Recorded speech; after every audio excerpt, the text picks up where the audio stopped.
भी अपने स्थान पर बैठकर आंखें बंद करते हुए 3 बार परमपिता परमेश्वर के निज नाम सर्वोत्तम नाम ओम का उच्चारण करें। मन को एकाग्र करते हुए लंबी गहरी श्वास भरते हुए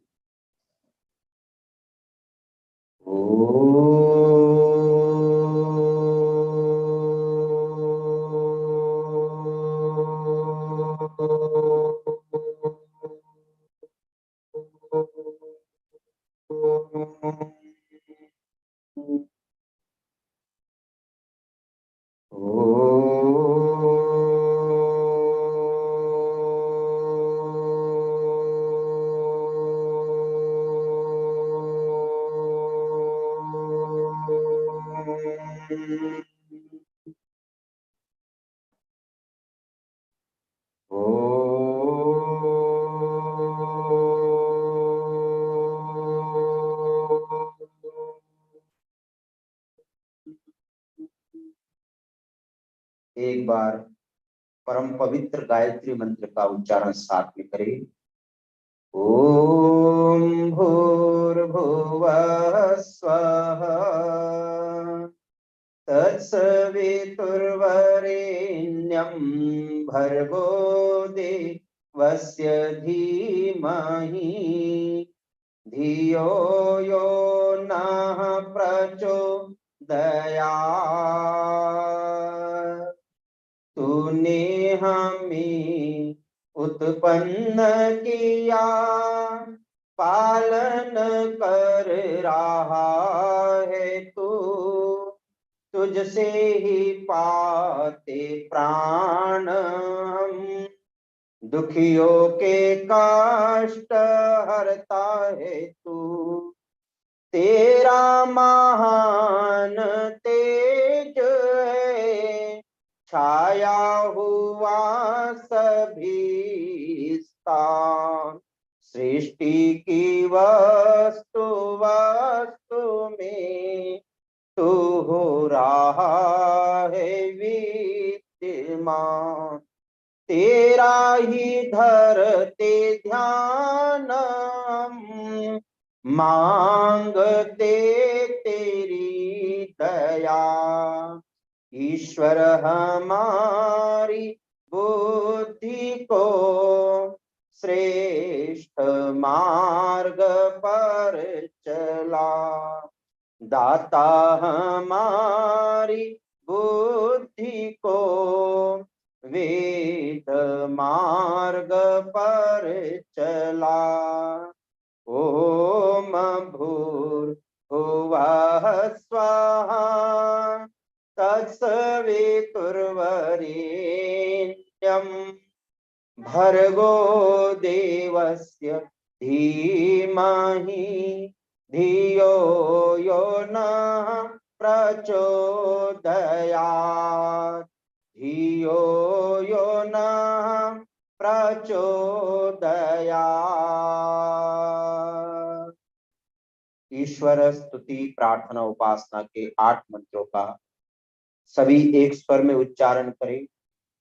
महर्षि देवदयानंद जी ने चारों वेदों में से इसका संकलन कर हमें ऐसे मंत्र दिए हैं जिसमें ईश्वर की स्तुति भी है, प्रार्थना भी है, उपासना भी है। तो पूरी तन्मयता से और सहयोग लेकर के इन मंत्रों का हम पाठ करें। अथेश्वर स्तुति प्रार्थनोपासना मंत्रा। ओम विश्वानि देव सवितर्दुरिता निपरासुव यद्भद्रं तन्न आसुव। ओम हिरण्यगर्भः समवर्तताग्रे भूतस्य जातः पतिरेक आसीत् सदाधार पृथिवीं द्यामुते मां तस्मै देवाय हविषा विधेम। ओम य आत्मदा बलदा यस्य विश्व उपासते प्रशिशं यस्य देवाः यस्य छाया अमृतं यस्य मृत्युः कस्मै देवाय हविषा विधेम। ओम यः प्राणतो निमिषतो माहित्वैक इद्राज जगतो बभूव य ईशे अस्य द्विपदश्च दुष्पदः कस्मै देवाय हविषा विधेम। ओम येन द्यौरुग्राः पृथिवी च दृढा येन स्वहस्तभितं येन नाकः यो अंतरिक्षे रजसो विमानः कस्मै देवाय हविषा विधेम। ओम प्रजापते नत्वदेतान्यो विश्वा जातानि परिता बभूव यत्कामास्ते जोमस्तन्नो अस्तु वयं श्याम पतयोरयीणाम्। ओम स नो बंधुर्जनिता सविधाता धामानि वेद भुवना निविश्वा यत्र देवा अमृतमानशानास्तृतीये धामन्यधैर्यम्। ओम अग्नेनाय सुपथा राये अस्मान् विश्वा निदेव वयुनानि विद्वान् योयोधस्मज्जोराणमेनो भूयिष्ठान्ते नम उक्तिं विधेमा। सब लोग हाथ जोड़कर मेरे पीछे इस प्रार्थनाओं में से प्रथम मंत्र का भावार्थ मेरे साथ बोलिए। हे सकल जगत के उत्पत्ति कर्ता समग्र ऐश्वर्य युक्त शुद्ध स्वरूप सब सुखों के दाता परमपिता परमेश्वर, आप कृपा करके हमारे संपूर्ण दुर्गुण दुर्व्यसन और दुखों को दूर कर दीजिए और जो कल्याणकारक गुण कर्म स्वभाव और पदार्थ है वह सब हमको प्राप्त कीजिए।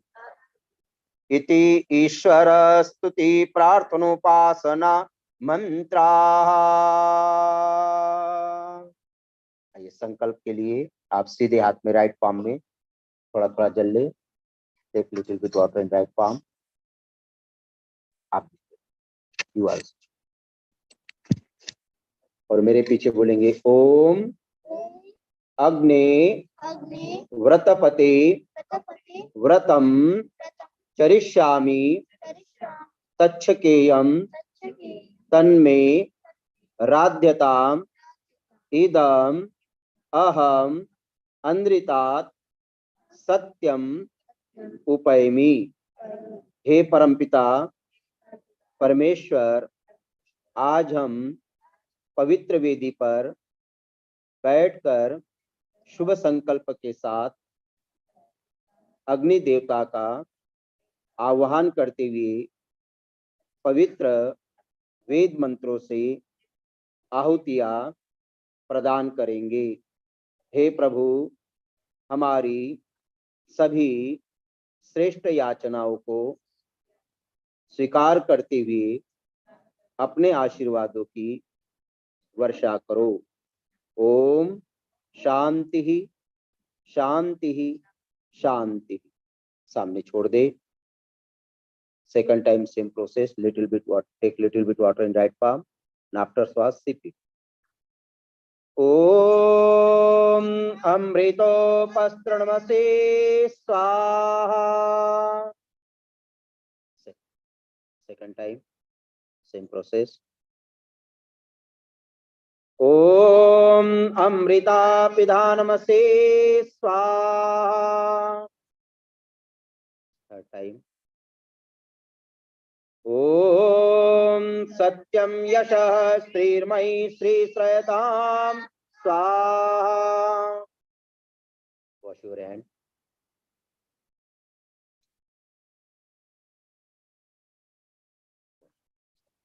And take little bit water in left palm.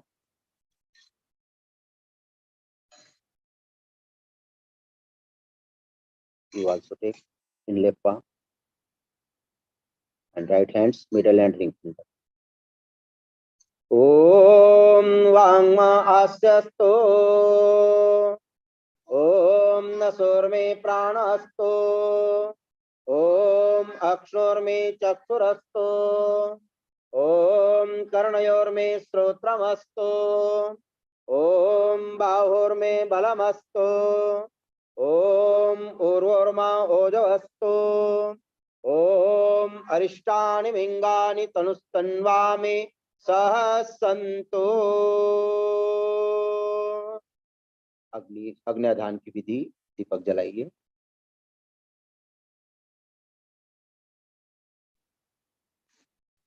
सभी साथ में मंत्र बोले। दोनों साइड में स्क्रीन पर मंत्र साथ में लिखे हुए हैं, आप सभी बोलने का प्रयत्न करें। ओम भूर्भुवः स्वः।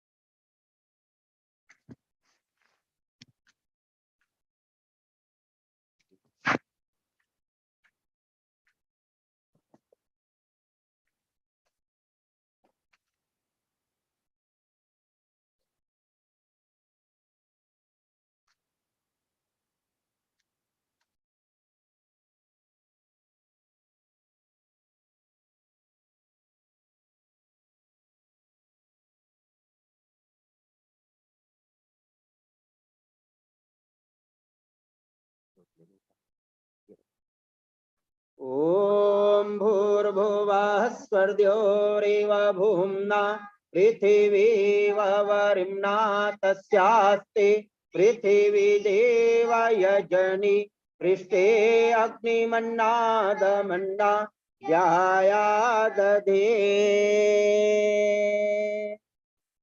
हाथ जोड़कर अगला मंत्र बोले।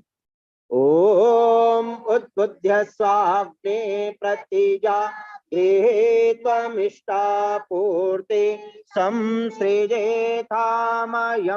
च अस्मिन् सदस्ते अद्युतरस्मिन् विश्वे देवा यजमानश्च सीदता। पहली समिधा। ओम अयं तयित्मा आत्मा जात वेदस्तेने दस्वर्धस्व चेद्वर्धय चास्मान् प्रजया पशुभिर्ब्रह्म वर्चसे नान्ना देन समेधया स्वाहा। इदमग्नै जातिदसे धन्नमम। ओम समिधाग्निं दुवसतघृतैर्बोधयथातिथिम् आस्मिन् हव्या जुहोतना। ओम सुसमिद्धायशो ईशे घृतं तीव्रं जुहोतना अग्नये जातवेदसे स्वाहा। इदमग्नये जातिदसे धन्नमम। ओम तन्त्वा समिद्धिरङ्गिरो घृतेन वर्धयामसि बृहच्छोचाय विश्व स्वाहा इदमग्नेऽग्रसेदन्नमम। पंचघृत आहुति सेम मंत्र 5 बार बोलेंगे और आप घृत की आहुति देंगे। ओम अयं तयित्मा आत्मा जात वेदस्तेने दस्वर्धस्व चेत्तवर्धय चास्मान् प्रजया पशुभिर्ब्रह्म वर्चसे नान्ना तेन समेधय स्वाहा इदमग्नै जातिर्सेदन्नमम। ओम अयं तयित्मा आत्मा जात वेदस्तेने दस्वर्धस्व चेत्तवर्धय चास्मान् प्रजया पशुभिर्ब्रह्म वर्चसे नान्ना तेन समेधय स्वाहा इदमग्नै जातिर्सेदन्नमम। ओम अयं तयित्मा आत्मा जात वेदस्तेने दस्वर्धस्व चेत्तवर्धय चास्मान् प्रजया पशुभिर्ब्रह्म वर्चसे नान्ना तेन समेधय स्वाहा इदमग्नै जातिर्सेदन्नमम। ओम अयं तयित्मा आत्मा जात वेदस्तेने दस्वर्धस्व चेत्तवर्धय चास्मान् प्रजया पशुभिर्ब्रह्म वर्चसे नान्ना तेन समेधय स्वाहा इदमग्नै जातिर्सेदन्नमम। ओम अयं तयित्मा आत्मा जात वेदस्तेने दस्वर्धस्व चेत्तवर्धय चास्मान् प्रजया पशुभिर्ब्रह्म वर्चसे नान्ना तेन समेधय स्वाहा इदमग्नै जातिर्सेदन्नमम। पंचघृत आहुति के पश्चात जल सिंचन। मंत्र आपका स्वाहा जल डालना left side to right side और लेफ्ट टू साइड। ओम अदिते अनुमन्य स्व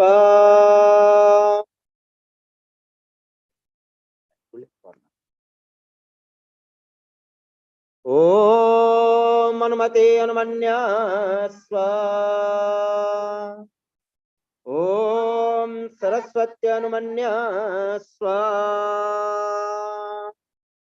ओम देव सविता प्रसुवयज्ञपतिं भगाय दिव्यो गंधर्वाः केतपोकेतं नः पुनातु वाचस्पतिर्वाचं नः स्वदतु।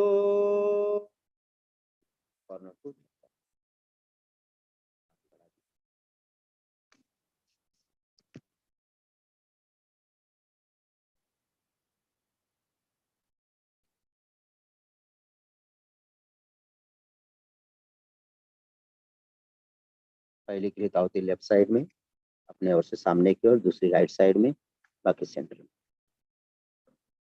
ओम अग्नये स्वाहा इदमग्नये दन्नमम।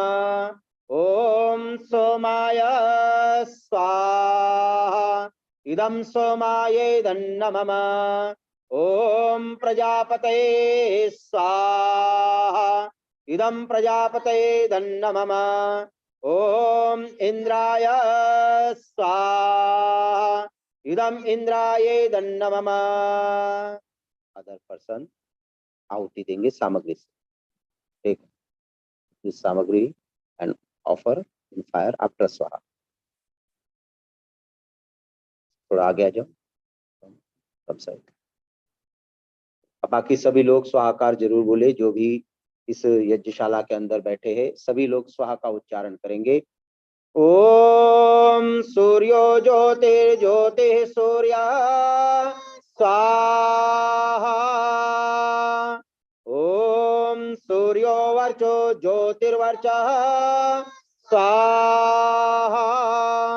ओम ज्योतिः सूर्यः सूर्यो ज्योतिः स्वाहा।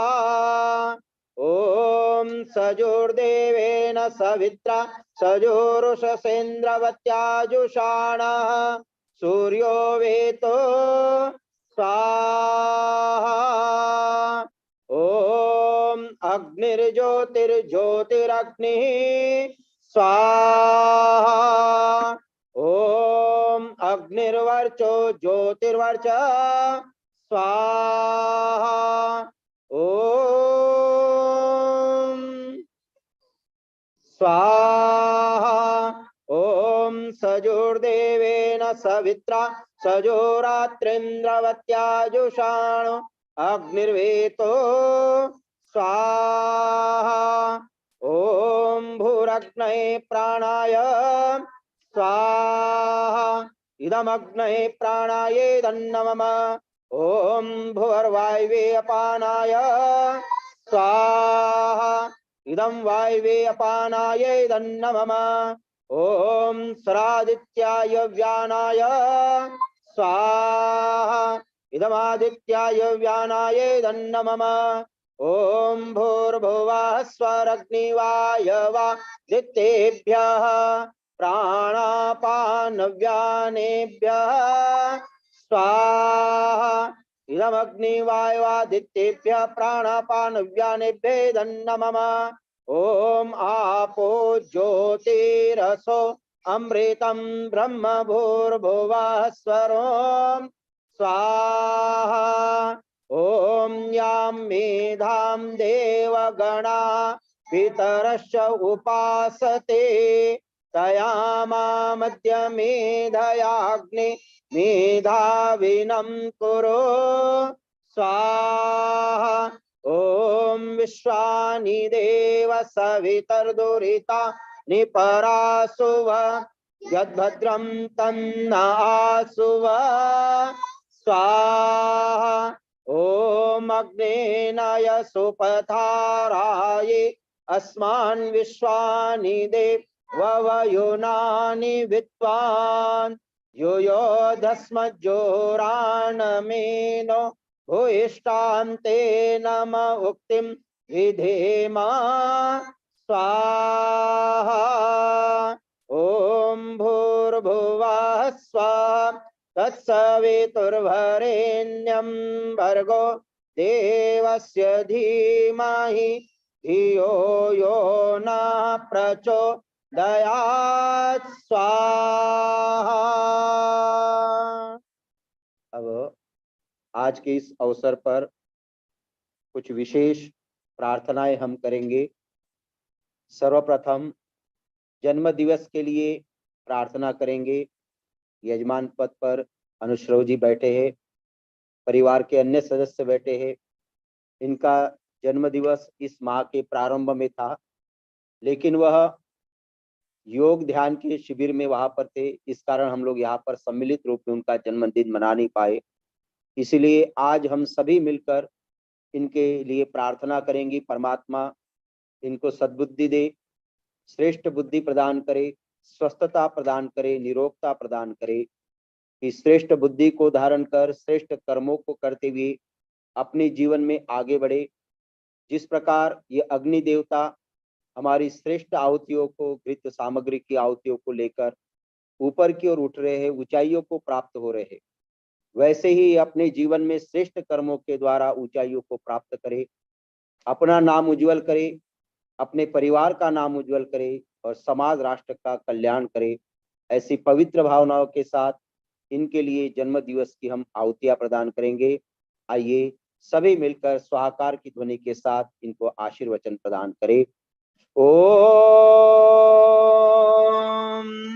मा सिंचतु मरुतः संपूषा संबृहस्पतिः सम्मायमग्नि सिंचतु प्रजया च धनेन च दीर्घम आयु कृणोतु मे स्वाहा।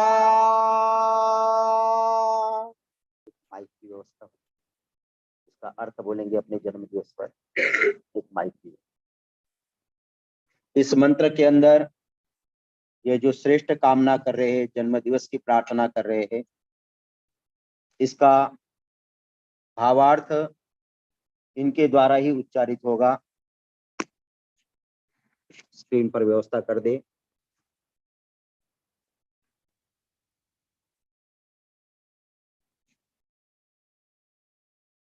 बहुत श्रेष्ठता से युक्त होकर ये आहुतियां प्रदान कर रहे हैं। साथ में इनकी बहन भी बैठी हुई है, माता भी बैठी हुई है और दादी भी बैठी है। सारा परिवार, आर्य परिवार यजमान पद पर बैठा है। अन्य हमारे वैदिक संस्कृति स्कूल के बालक बालिकाएं, सभी महानुभाव एकत्रित हुए हैं। सभी हम प्रार्थना कर रहे हैं। आपने जो प्रार्थना इस मंत्र में की अपने जन्म दिवस के उपलक्ष्य पर, उसको आप दोहराएंगे।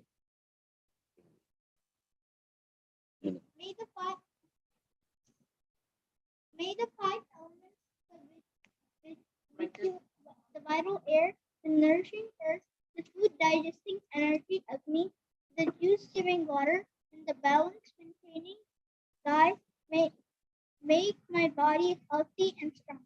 May I be blessed to live 100 years in the company of my kith and kin in wealth and prosperity.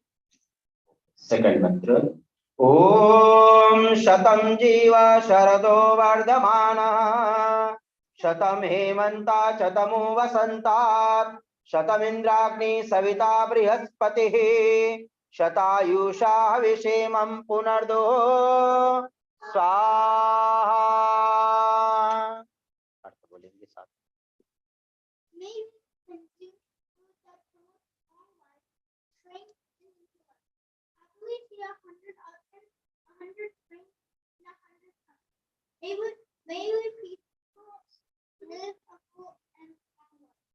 ओम त्रायुषं जमदग्नि कश्यपस्य त्रायुषं यद्देवेषु त्रायुषं तन्नो अस्तु त्रायुषं स्वाहा।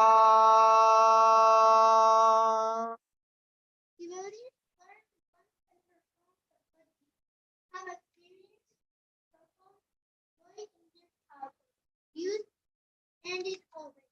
May we also enjoy such sound health in all three states.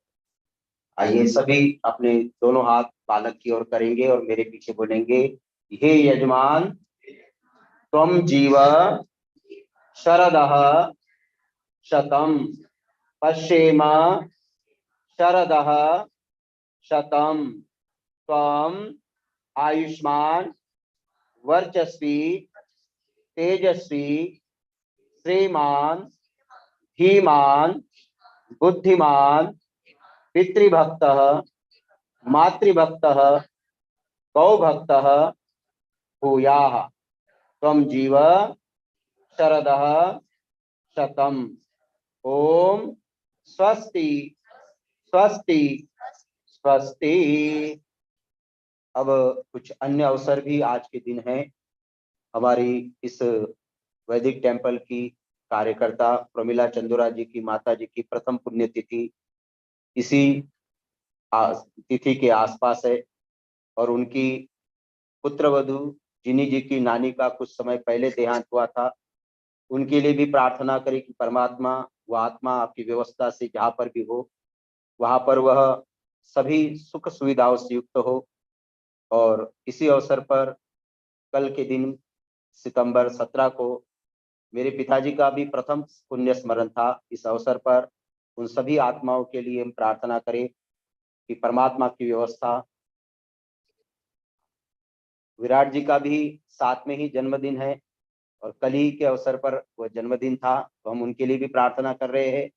उन्होंने कहा था कि मेरा पुत्र का जन्मदिन है, उसमें ही मेरा जन्मदिन सम्मिलित हो गया, इसलिए मैं अलग से नाम नहीं उनका ले पाया। तो आइए उन दिव्यात्माओं के लिए, सभी के लिए हम कामना करें कि परमात्मा जो संस्कार, जो उन्होंने ज्ञान विज्ञान हमें दिया है, उसको लेते हुए श्रेष्ठ संस्कारों को धारण करते हुए हम आगे बढ़े और उनके बताए मार्ग का अनुसरण करते हुए उत्तरोत्तर उन्नति को प्राप्त हो।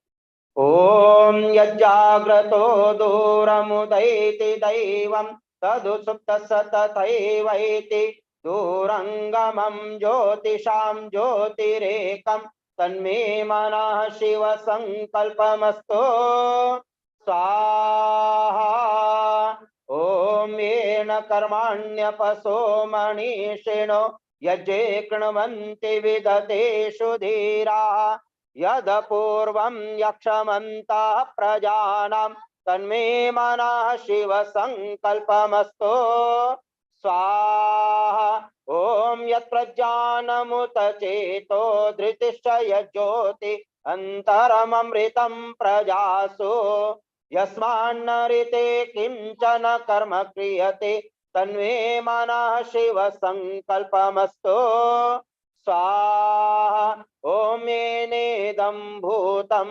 भविनं भविष्यत् परिगृहीतममृतेन सर्वं येन यज्ञस्तायते सप्तहोता तन्मे मनः शिव संकल्पमस्तु स्वाहा ॐ यस्मिन् ऋचः सामयजुंसि यस्मिन् प्रतिष्ठिता रथना भाविवाराः यस्मिश्चित्तं सर्वमोतं प्रजानां तन्मे मनः शिव संकल्पमस्तु स्वाहा ॐ सुषारथिरश्वानि वयन् मनुष्यान्ने नीयते भेषुभिर्वाजिन इव प्रतिष्ठं यदजिरं जविष्टं तन्मे मनः शिव संकल्पमस्तु स्वाहा। अब सामग्री की आहुति ना दे, केवल कृत की आहुति होगी। ओम अग्नये स्वाहा इदमग्नये दन्नमम। ओम सोमाय स्वाहा इदं सोमायै दन्नमम। ओम प्रजापतये स्वाहा इदं प्रजापतये दन्नमम। ओम इंद्राय स्वाहा इदं इंद्राये दन्नमम। ओम भूरग्नये स्वाहा इदमग्नये दन्नमम। ओम भुवर्वायवे स्वाहा इदं वायवे दन्नमम। ओम सुरादित्याय स्वाहा इदमादित्याये दन्नमम। ओम भूर्भुवः स्वरग्निवायवादित्येभ्यः स्वाहा इदमग्निवायवादित्येभ्ये दन्नमम। सृष्टिकृत आहुति सभी के हाथ में सृष्टिकृत आहुति के रूप में मिष्टान्न ले ले। ओम यदस्य कर्मणोत्यरीरिचं यद्वान्यूनमिहाकरम् अग्निष्ट सृष्टकृत विद्या सर्वं सृष्टं सोतं करोतु मे। अग्नये सृष्टकृते सोतहुते सर्वप्रायश्चित्ताहुतीनां कामानां समर्दयित्रे सर्वान्नः कामान् समर्दय स्वाहा इदमग्नये सृष्टकृते दन्नमम। एक घृताहुति। ओम स्वाहा इदं प्रजापते दन्नमम। अब गायत्री मंत्र का पाठ होगा। आप सभी इस यज्ञशाला में जितने भी उपस्थित हैं सभी एक साइड से क्यू बना लेंगे और आहुति देते हुए इस तरफ से निकलेंगे। आप बच्चे थोड़ा सा पीछे हो जाए, बैक साइड हो जाए। आइए सभी लोग खड़े हो जाए। इस श्रेष्ठ कर्म के अंदर सबको आहुति देनी है। मात्रा थोड़ी रखे और सीधे हाथ से दे, उल्टा हाथ ना करे। अर्पण की हम आहुति अर्पण कर रहे हैं उस भावना के साथ आहुतियां दे। थोड़ा सा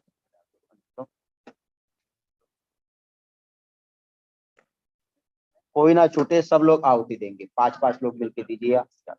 इस तरफ से वन साइड से क्यू बना लेंगे, सीक्वेंस से डालते जाएंगे। ओम भूर्भुवः स्वाहा तत्सवितुर्वरेण्यं भर्गो देवस्य धीमहि धियो यो नः प्रचोदयात् स्वाहा। ओम भूर्भुवः स्वाहा तत्सवितुर्वरेण्यं भर्गो देवस्य धीमहि धियो यो नः प्रचोदयात् स्वाहा।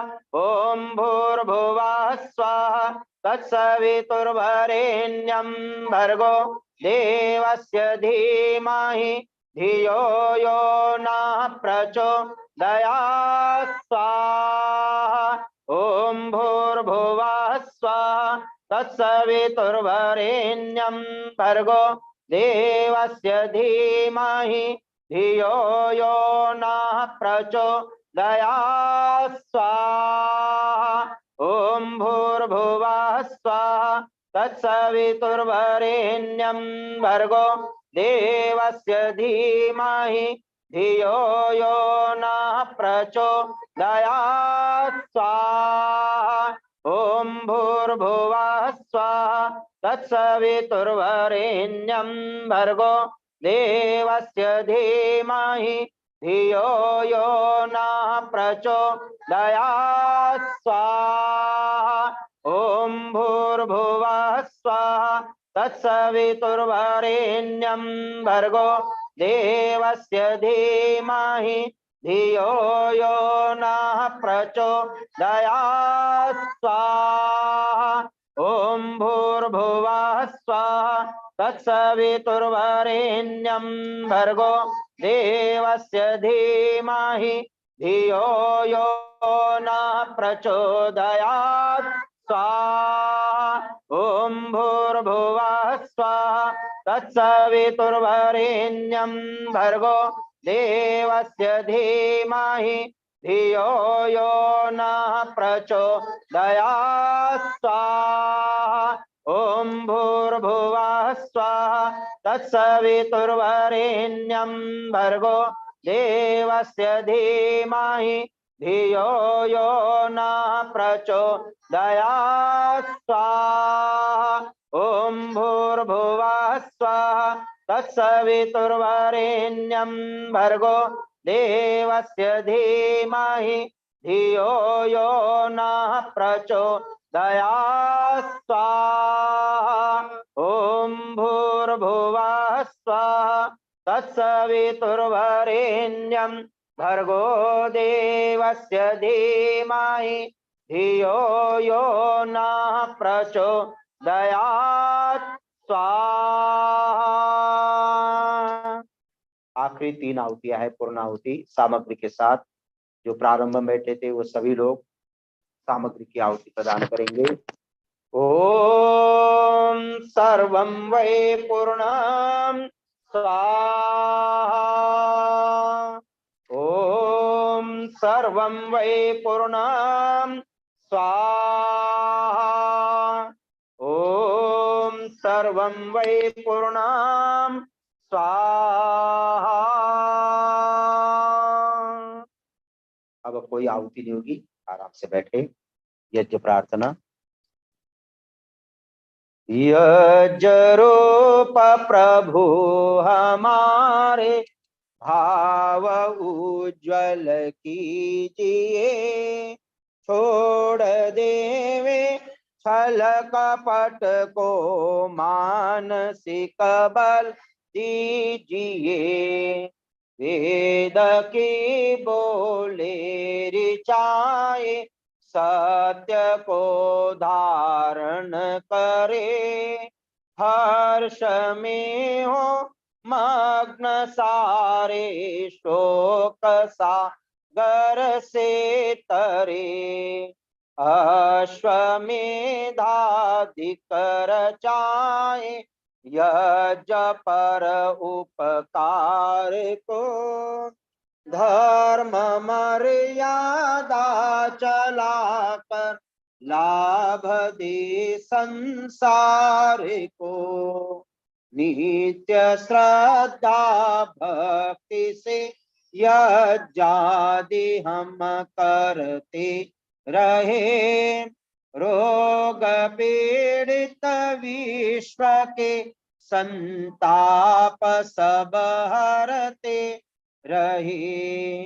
भावना मिट जाए मन से पाप अत्याचार के, कामनाएं पूर्ण होवे यज्ञ से नर नार की। लाभकारी हो हवनहार प्राणदारी के लिए। वायु जल सर्वत्र हो शुभ गंध को धारण किए। स्वार्थ भाव मिटे हमारा प्रेम पथ विस्तार हो। ये दन्न मम का सार्थक प्रत्येक में व्यवहार हो। प्रेम रस में त्रिमग्न हो कर वंदना हम कर रहे। नाथ करुणा रूप करुणा आपकी सब पर रहे। पूजनीय प्रभु हमारे भाव उज्ज्वल कीजिए। छोड़ देवे छल कपट को मानसिक बल दीजिए। प्रभु आत्मिक बल दीजिए।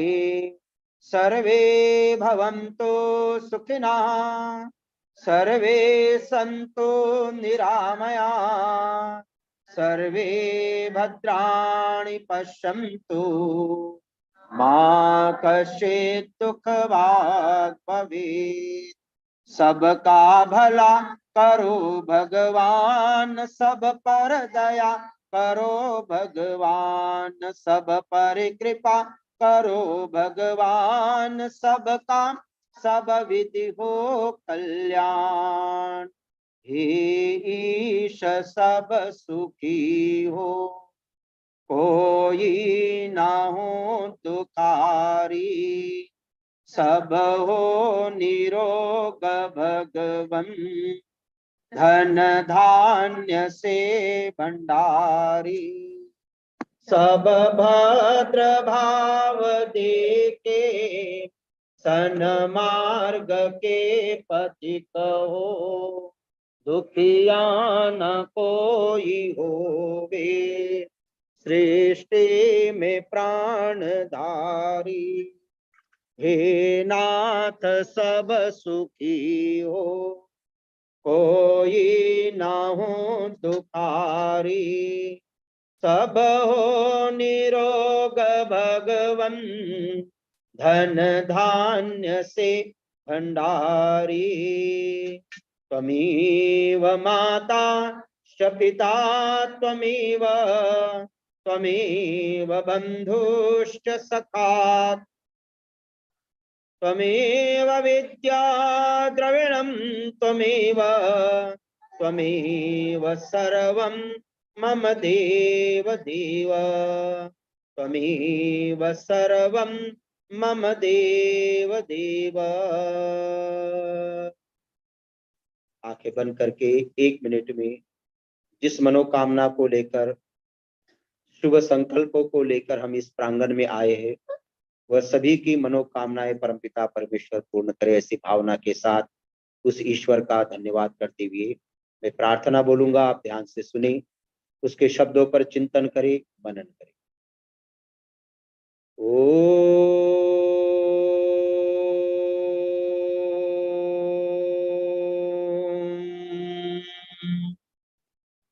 ओम नमः शंभवाय च मयो भवाय च नमः शंकराय च मयस्कराय च नमः शिवाय च शिवतराय च। ओंकार बिंदु संयुक्तम नित्यं ध्यायन्ति योगिनः कामदं मोक्षदं चैव ओंकाराय नमो नमः ओंकाराय नमो नमः ओंकाराय नमो नमः। तू सर्वेश सकल सुखदाता, शुद्ध स्वरूप विधाता है। उसके कष्ट नष्ट हो जाते, शरण तेरी जो आता है। सारे दुर्गुण दुर्व्यसनों से हमको नाथ बचा लीजिए। मंगलमय गुण कर्म पदार्थ प्रेम सिंधु हमको दीजिए। हे परमपिता परमेश्वर, आज इस यज्ञ वेदी के समक्ष उपस्थित होकर सभी लोगों ने श्रेष्ठ याचनाओं के साथ, कामनाओं के साथ, पवित्र वेद मंत्रों का पाठ करते हुए स्वाहाकार की ध्वनि के साथ घृत की सामग्री की आहुतियां प्रदान की। जिस श्रेष्ठ याचनाओं को लेकर हम सभी लोग इस यज्ञ में सम्मिलित हुए हैं, हे ईश्वर, हमारी सभी श्रेष्ठ याचना, निवेदन, प्रार्थनाओं को आप स्वीकार करें, स्वीकार करें, स्वीकार करें और हम सबका कल्याण करें, कल्याण करें, कल्याण। ओम शांति शांति शांति। ओम। यजमान सभी बैठे हैं, एक मिनट में आशीर्वचन। आप भी आ जाइए विराट जी, साथ में आपका भी नाम का उच्चारण हुआ होते में आ जाइए। और बाकी माताएं खड़ी हो जाए, दोनों बच्चों के बिल्कुल पीछे खड़ी हो जाए माताएं।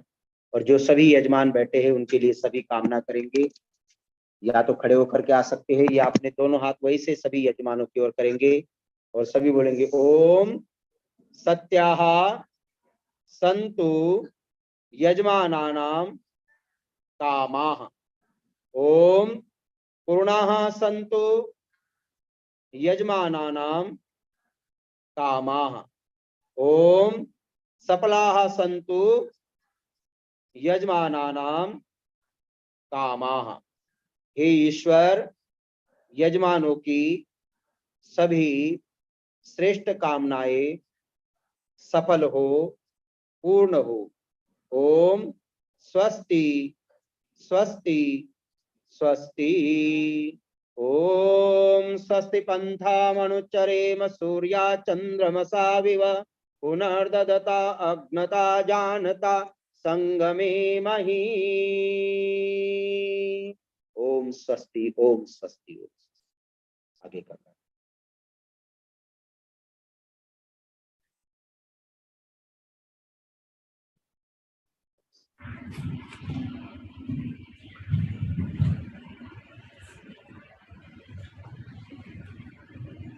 Namaste everyone. We're going to plant our Vedic Sunday services. Thank you to Acharya Amol Kumar ji for a wonderful Havan in Brahma Yajna and Deva Yajna today.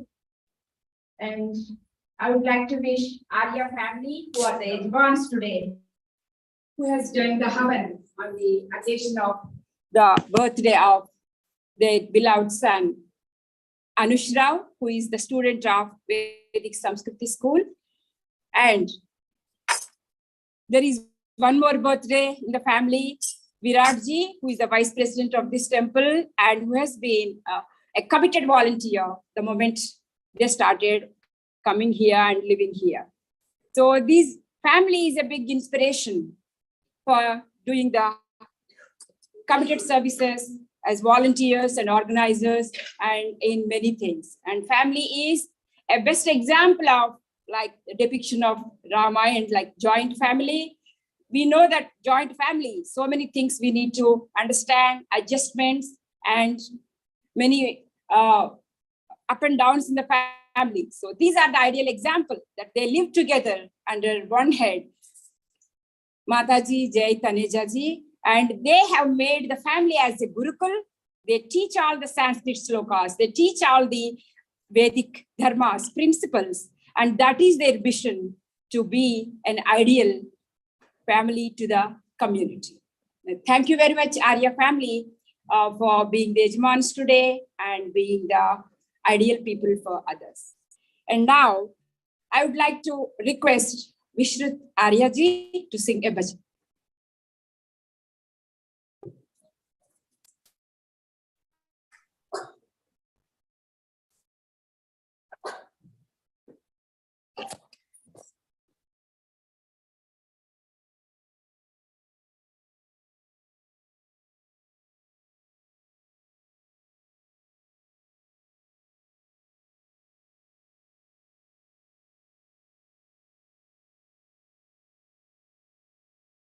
First of all, give these VSS kids a round of applause because they sat together during all the Havan time very patiently, right? Good job, everyone. Now we'll sing this bhajan together. And kids, if you can read that, it is written for you as well so that you can read it easily. You can also repeat after me, okay? Whosoever can do.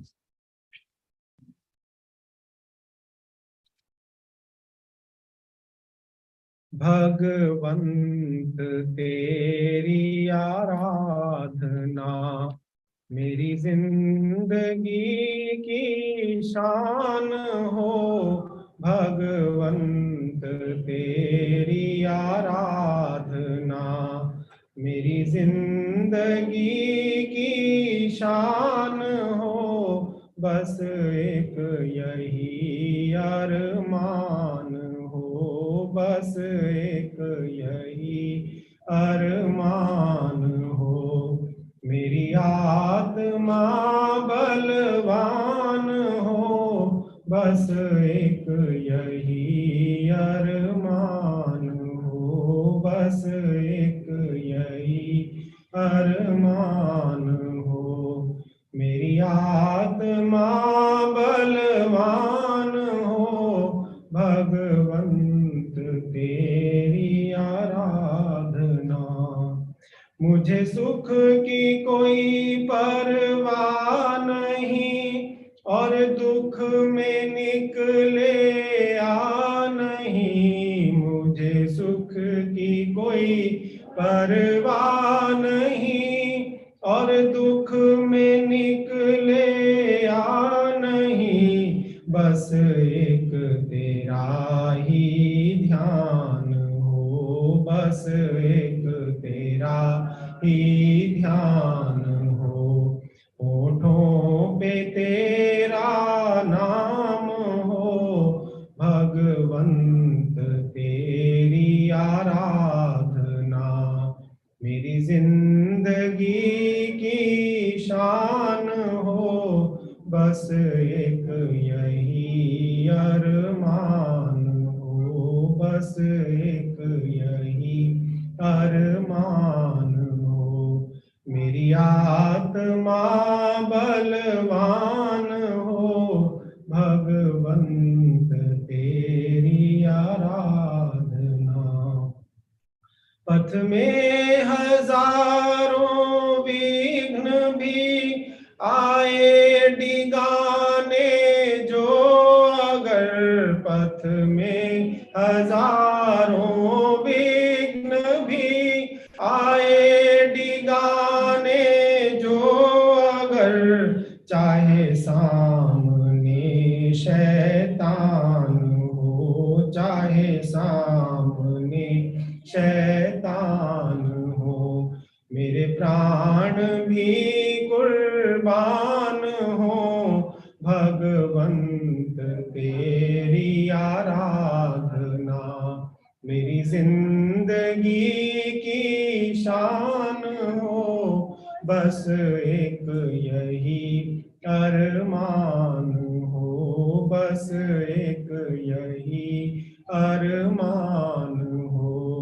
मेरी आत्मा बलवान हो, भगवंत तेरी आराधना। दौलत रहे या ना रहे, खुशियाँ रहे चाहे गम रहे। दौलत रहे या ना रहे, खुशियाँ रहे चाहे गम रहे। चाहे आंधियाँ तूफान हो, चाहे आंधियाँ तूफान हो। विचलित न मेरा ध्यान हो, भगवंत तेरी आराधना मेरी जिंदगी की शान हो। बस एक यही अरमान हो, बस एक यही अरमान हो। मेरी आत्मा बलवान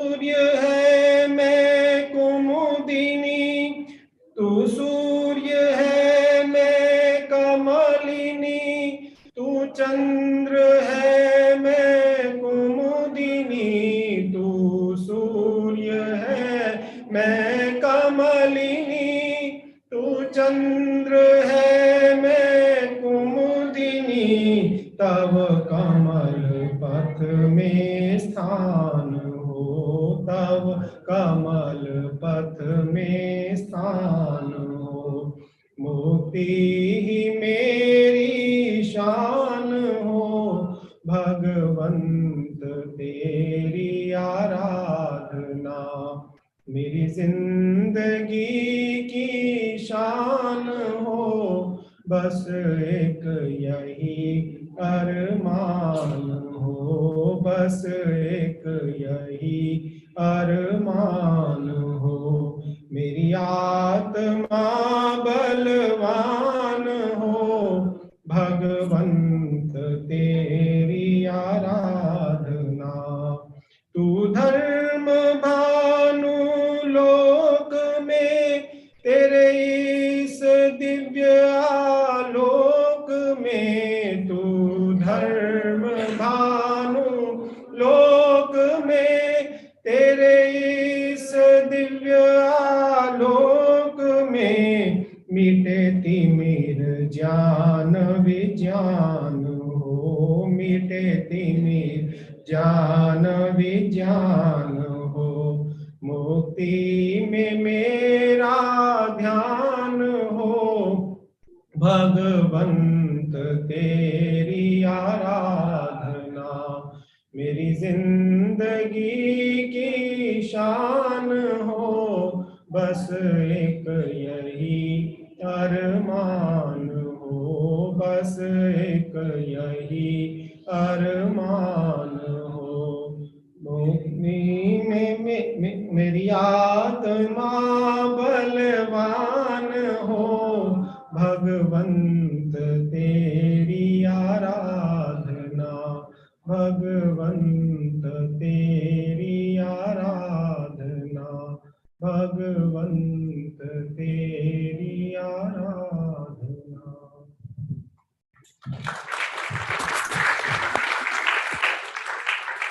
Thank you, Shri, for melodious and very meaningful version of about the God's attributes and worship of God. It's always sensible and the melodious singer all the time, and guiding force in the family and kids. And now I would like to request Richaksha and Anushra, who are the students of Vedic Samskriti School, to chant some mantras and slokas from Satyadeva.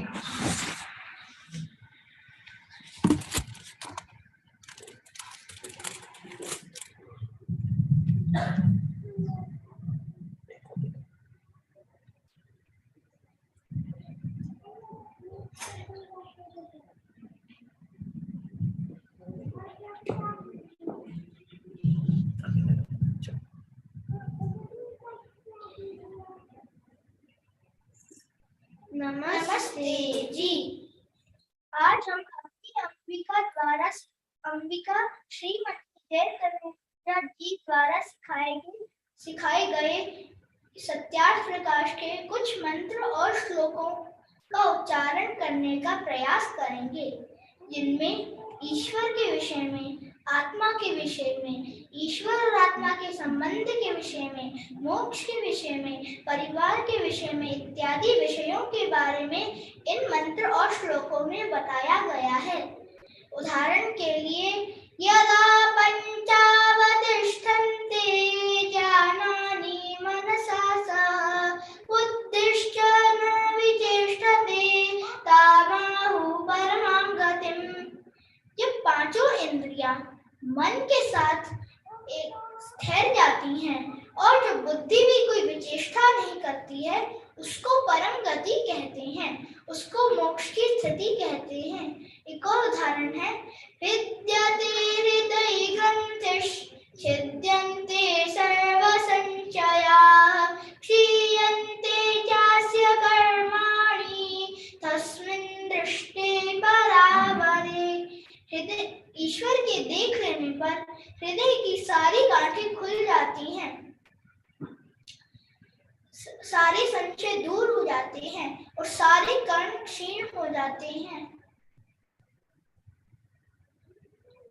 अब मैं दो मंत्र बोलूंगी जो पूरी सृष्टि के सारे मनुष्यों के लिए लिखे गए हैं या बनाए गए हैं।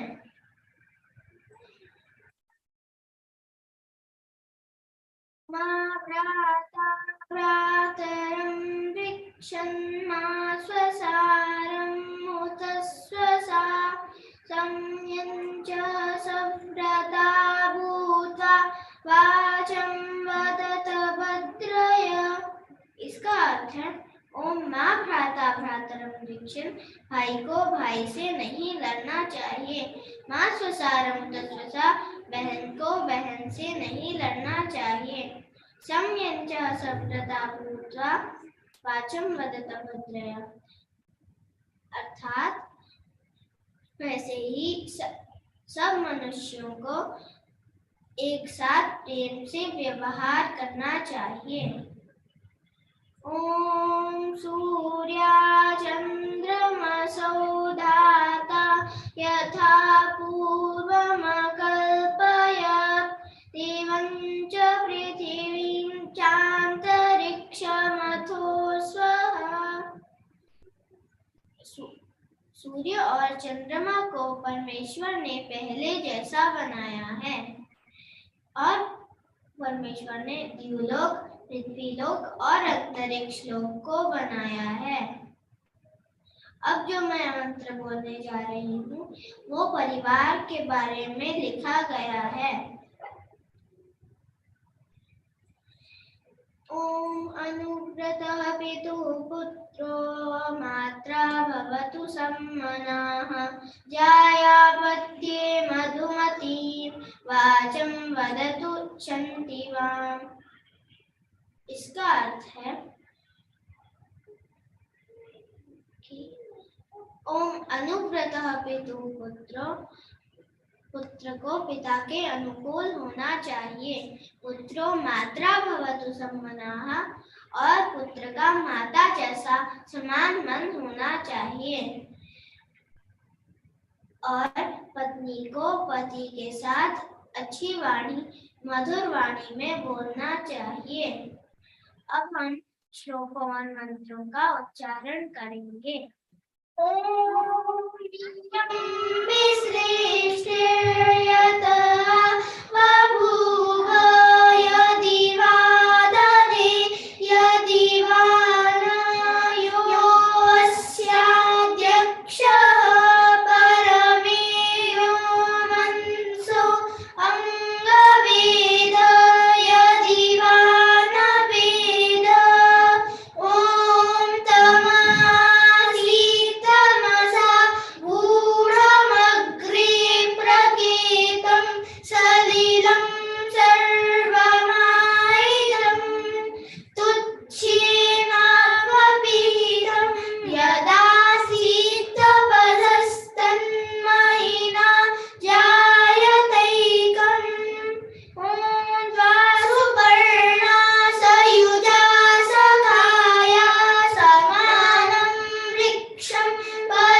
Thank you so much, Jaksha and Anushra, for such beautiful slokas and chantings from the Satyada Prakash. So this is the guidance. This is the guiding force of the grandparents, Jai Taneja Mataji, who is the Sanskrit professor, and the parents, Viratji and Ananyaji and Swastiji and Vishruji. So everybody, they invest their time on the kids and make them train like this.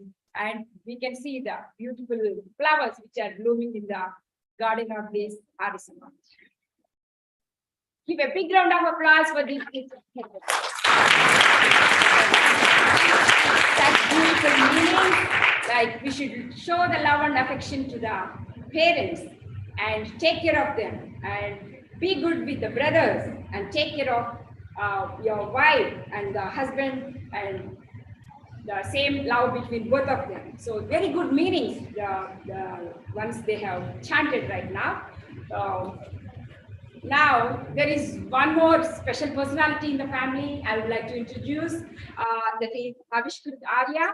He is a pre-medical student right now and is well versed with all these languages, Hindi, Sanskrit, English, and many things. And he has grown in the spiritual environment from the childhood.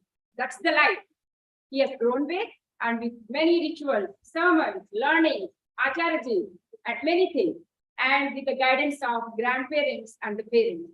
So he's so busy in his studies. We understand that in pre-medicals, but as for the environment which he has grown with, he makes sure that every occasion in the family, for all the birthdays and any anniversaries, any good occasions in the family, he takes his time and comes and attends. That's the example of the joint family and showing the love and affection. And he is an ideal student and he shows the ideal path for many of the kids here by being the role model and following the parents and acharyas, teachers and everybody. Very humble student. And I would like to request him today to give the speech on minimally stressed life.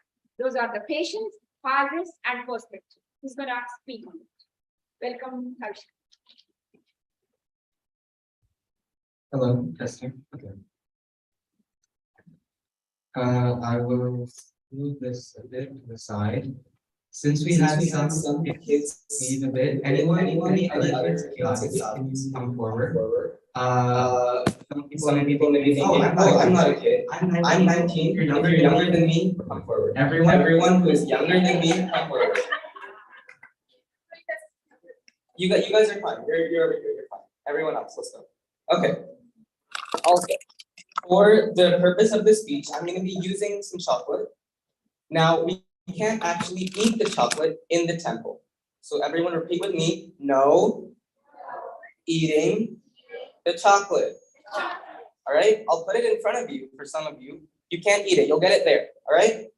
Okay, so today what I'm going to be talking about is how to live a minimally stressful life.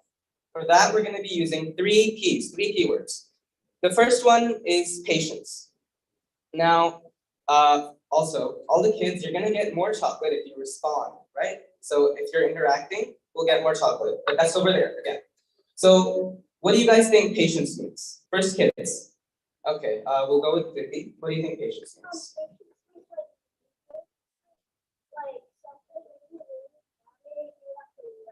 Okay, patience means waiting for something. Okay. Waiting for a large task and splitting it up to many tasks to provide for the big one. Okay, and then finally. That's important in your life. Okay. So I think what we get from the kids unanimously is patience is waiting for something, whether that's a big moment or something you really want. Adults, anyone, does anyone have anything to add to that? What do you think patience means? Did anyone miss anything? I can't offer the, oh, I guess I could offer the adults chocolate. You can speak from there. Yeah, patience is control. Okay, control. Okay. All right. So if we search patience on Google, you get an answer which is like, patience is the tolerance of, we're done. Patience is the tolerance of worries or sufferings. So what I get from that is patience is tolerance. Now, as an example, what we'll do, which one of you kids is the most patient? Who do you think? Who thinks is the most patient? Okay. We can have 2 kids, Kriti, 1 girl, and then we need 1 boy. 1 boy, back there. Come forward. 2 people, enough, okay. So you're gonna sit right here. Okay, another you can come forward as well. Now I'm gonna put 1 piece of chocolate right here, 1 piece of chocolate right here. Until this speech ends, you can't touch the chocolate. Okay? If you touch the chocolate, you can keep it. But if you don't touch it, then over there, I'm gonna give you more than 1 for everyone. Okay? So this is a test of your patience. All right? Now, with kids, a lot of times, where patience can come into use is a lot of times we can't finish an assignment in school, right? We try, and then we just get frustrated and we say, I can't do this, I'm giving up. Patience comes in where we realize that maybe if I step back, if I try to do it again later, maybe if I try to different perspective, a lot of times dealing with students, other friends, we get impatient because they're not listening to us, or what we want isn't happening. Their patience comes in handy because we realize that if we just calm down a bit, if we just wait a bit, if we think about it with a cleaner mind, then maybe we can have what we want without causing everyone around us frustration. Now, with adults in work life, patience can come in handy because, well, some people are just hard to deal with. A lot of times we'll meet someone and we'll be like, this person does not understand anything I'm telling them, over and over and over, and they're just being so stubborn. And a lot of times we want to say, we don't want to do that, right? We don't want to beat someone up in the office, right?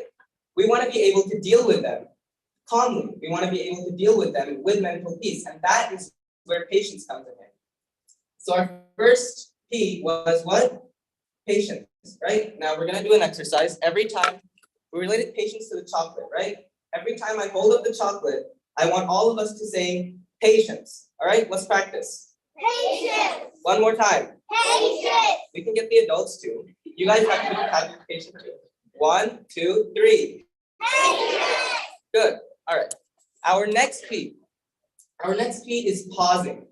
Now, pausing, a lot of times for like a YouTube video means stopping in the middle, right? Pausing in my context means taking a break from what you're doing, stepping back, and taking a deep breath. Now, everyone take a deep breath with me. Inhale, exhale. Now, I think two weeks ago, we went to a meditation camp, and some of us here were in that meditation camp. In that, we were taught a specific exercise in which we focused on specific parts of our body, one by one. So like we focused on the inside of our mouth, then our nostrils, our breathing, our eyes, forehead, nose, slowly the entire body. And what that exercise did was it calmed us down enough so that we could start meditating and focusing on ourselves. Now, not all of us has time to do all of that right now, right? Not all of us has time, like 10 minutes to sit down and go mouth, nose like that. So what I do usually, I took one part of that. I said, we're always breathing, right? So maybe whenever we feel overwhelmed by something, we can take a moment and just focus on 2 breaths. Feel it going in, feel it going out. Feel it going in, feel it going out. Let's practice. So everyone, close their eyes, close your eyes. Now we're gonna inhale and feel it going in. Exhale, feel it going out. 1 more time. Inhale. Exhale. And what this helps me do is it helps me calm myself down. A week ago, I went to a concert, right? And in a concert, you have a lot of people yelling, screaming, dancing, loud music playing. It is the opposite environment for staying calm. It's so hard to stay calm in a concert, and it's really easy to get lost, to get frustrated, or to start breathing heavily, to lose control of yourself. It's really easy. So what I did, whenever I felt like I was losing control of myself or I was getting lightheaded or something, I would stop. I'd take 2 deep breaths and focus on my nostrils again. And that helped me pause from the concert, pause that part, step back, and realize that I'm the soul, that I'm here just to have fun and not to like lose control of myself, and that I'm going to be going back to school, right? Pausing helps you step back. How can we use that? Well, again, for school, we have a lot of assignments, right? In the assignments, let's say there's a really hard math problem. You can't do it. Well, you can spend 10 minutes doing it, but once you start getting frustrated, it gets harder and harder and harder to do that assignment. Do you have something to say? So basically what you're saying is that to pause means that you take 2 deep breaths and understand what you're dealing with and that you are the one who can control your minds and feelings. Yeah. So let's say you're doing an assignment, you can't do it. Well, maybe you step back. Maybe you take 2 deep breaths, you understand what you're doing. Maybe you take a break, go eat a snack or do something. Whatever it is, if something isn't working out, that doesn't mean that we get frustrated over it. That means that we take a pause, we take 2 deep breaths, we take a break, and we come back to it. And we look at it again in a different perspective, right? Now, with adults, let's go back to that same example. Dealing with stubborn people, right? Some people, let's say you're sending an email and you keep getting responses that say, I don't understand what you're saying. Or you send another email and they send another one back and they say, well, but I can't do this. I don't know how to do this. And you're just getting so frustrated. Don't take out all your anger in that email towards that person, because that's not going to help you or them or your relationship or your productivity. What you do is you pause. You take 2 deep breaths. You come back to that email. You think about how to explain that to them better. So basically what pausing is again, you take 2 deep breaths, then you understand the situation, and you see how you can deal with it calmly. Did you were saying something?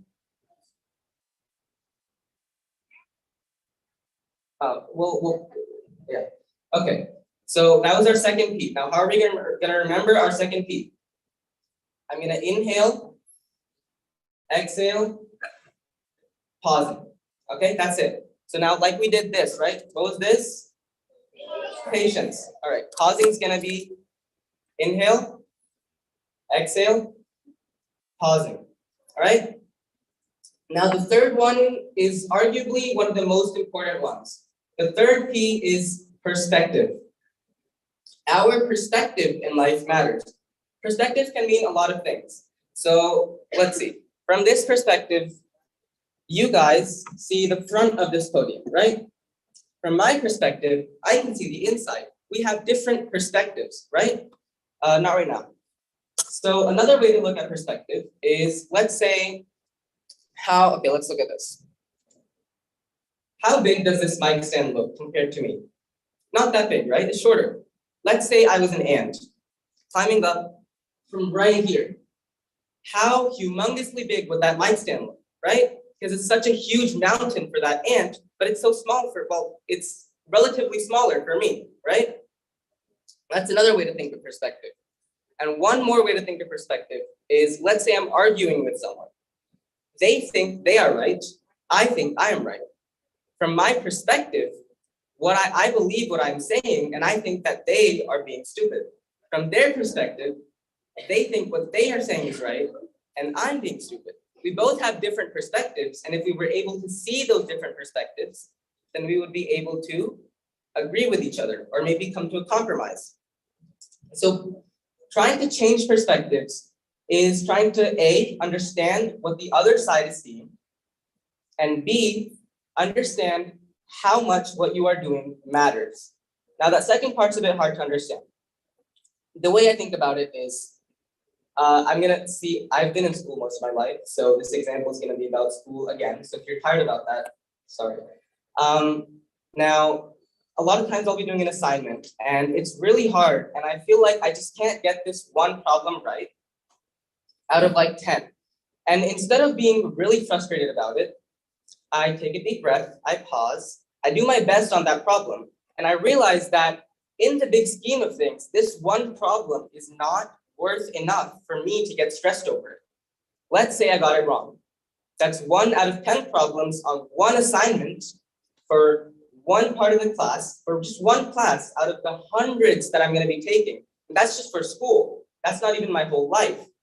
And then if you include rebirth and everything, how much does that one problem matter for me to lose my mental peace over it?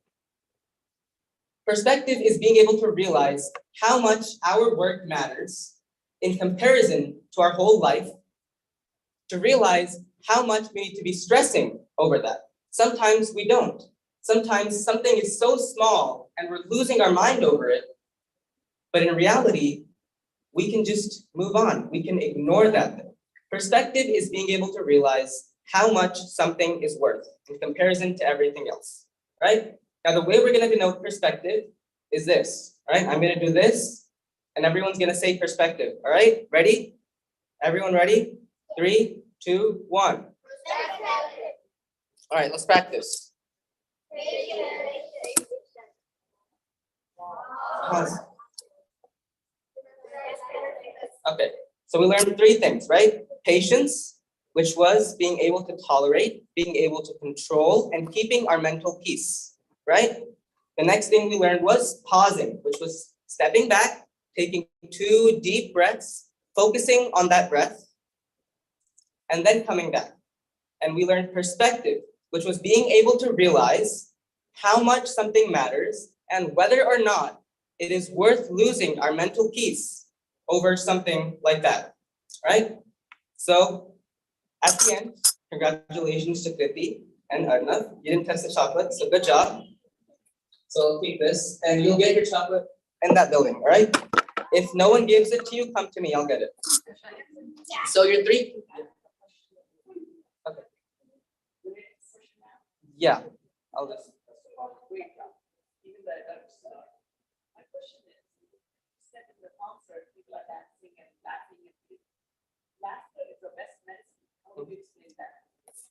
Laughter is the best medicine, unless that laughter causes us to lose control of ourselves. If we are laughing so hard that we can't stop it, maybe we're being healthier physically, but mentally, if we aren't realizing, like a lot of times, this isn't the best example, but let's say someone's been drinking a lot.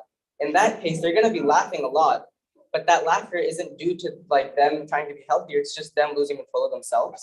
So in that case, the laughter would represent people losing control of themselves as opposed to like laughter.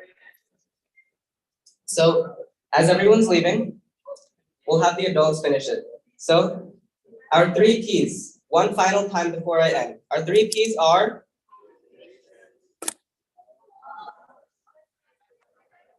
good. Thank you.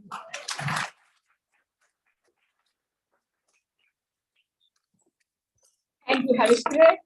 So that's the effect of the growing in this environment. I was telling you, he is the bridge between the traditional Arya Samaj and the modern Arya Samaj.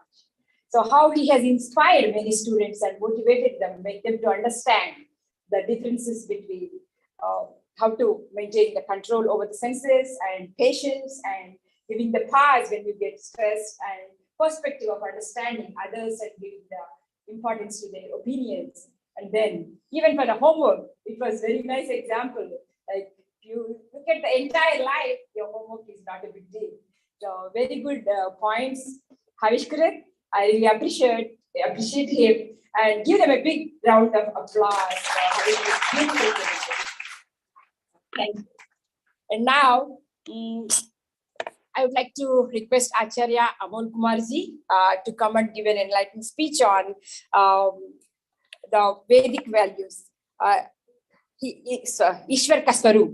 So he's a preacher of Vedic principles. As we know, he very newly he has come, and he's very good at doing karmakand and Vedic rituals. After studying from Gurukul Tankara, Acharya has completed his Master of Arts from Delhi University, and he has served various Arya Samaj and Gurukul schools. And Acharya is a teacher and a preacher. His most recent experience is with Arya Samaj Karol Bagh, where he has worked for more than 10 years. And he enjoys singing and serving the downtrodden reading of the life of spiritual heroes. And he teaches asanas and meditation and connecting with people for good causes. Acharya is very personable and very easy to meet. Welcome, Ajiz. धन्यवाद। सभी को सभी को एक बार अपने स्थान पर सीधे बैठकर गायत्री गायत्री मंत्र मंत्र का पाठ करेंगे।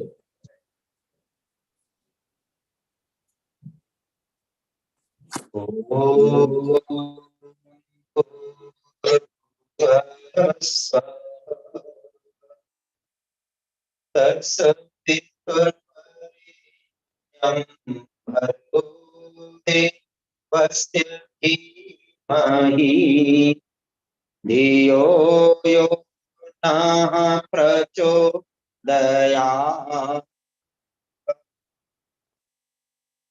इस प्रांगण में उपस्थित सभी महानुभाव, भद्र पुरुष, मातृशक्ति, आज इस रविवारीय सत्संग के अंदर हम सम्मिलित हुए। हविष्कृत जी के द्वारा आपको बहुत अच्छा संदेश दिया गया। अब हम कुछ आध्यात्मिक चर्चा की ओर आगे बढ़ते हैं। आज का मेरा विषय है वेदों के अनुसार ईश्वर का स्वरूप। क्योंकि हम जिस स्थान पर बैठे हैं वहां पर केवल वेद की ही बात की जाती है और वेद का ही सर्वोपरि प्रमाण के रूप में स्वीकार किया जाता है। ईश्वर के स्वरूप को जानने से पहले वेद में क्या कहा गया है? मेरा एक प्रश्न है कि आप में से प्रतिदिन ईश्वर की आराधना कौन करता है? कौन कौन व्यक्ति ऐसा है जो प्रतिदिन बिना किसी रोक टोक के ईश्वर की आराधना करता है? एक हाथ ईश्वर का भजन करता है, कीर्तन करता है, जो अपना आपका पूजा का वे है उसमें आप सम्मिलित रहते हैं। लगभग सभी किसी ना किसी रूप में ईश्वर की आराधना करते हैं। तो आपको किसने बताया कि ईश्वर है? ये खुद आपने जाना, समझा, या किसी ने बताया आपको? कि परिवार में हमारे दादाजी हमको भगवान की कहानियां सुनाते थे तो हम उसको मानने लग गए, या माता पिता ईश्वर के भक्त थे इसलिए मानने लग गए, या आपने स्वयं कभी ईश्वर का अनुभव किया? इसमें से किस प्रक्रिया के अंदर आप ईश्वर को मानते हैं? स्वयं आपने ईश्वर को जानने की इच्छा है, ईश्वर को समझा, ईश्वर को जाना, ईश्वर की सृष्टि को देख करके अनुभव किया, या परंपरा से आप ईश्वर के भक्त हैं? हो सकता है अधिकतर लोग परंपरा से, कि माता पिता डिवोटी थे, आराधना भजन संध्या यज्ञ करते थे तो हम भी करते, अने परंपरा से हम बने। लेकिन स्वयं आपके अंदर कभी जिज्ञासा हुई कि ईश्वर है या नहीं है? ऐसा प्रश्न आता है। क्योंकि आज आप जिस समाज में हम सब रहते हैं वहां पर बहुत सारे ऐसे लोग भी हैं जो ईश्वर को नहीं मानते। वो अपने तर्क देते हैं, वितर्क देते हैं, आपके सामने तरह तरह के उदाहरण प्रस्तुत करते हैं। तो केवल ईश्वर के भक्त होने से काम नहीं चलेगा। ऐसे व्यक्ति जो आपके सामने आकर के कहते ईश्वर नहीं है, उन्हें आपको ईश्वर का अनुभव कराना पड़ेगा। ईश्वर है इस बात को आपको सिद्ध करना पड़ेगा। इसके लिए आपको हमें क्या करना पड़ेगा? कुछ बातें जाननी पड़ेगी कि ईश्वर है या नहीं। बहुत सारे लोग प्रतिदिन संध्या करते हैं। कभी संध्या में ऐसा भी हुआ कि हम 1 घंटा 2 घंटा संध्या में ही है, पता ही नहीं चला समय का। होता है किसी के साथ। या केवल मंत्रोच्चारण की जो संध्या ऋषि दयानंद ने जो पंच महायज्ञ विधि के अंदर ब्रह्म यज्ञ दिया है उसको करके हम अपने दूर हो जाते।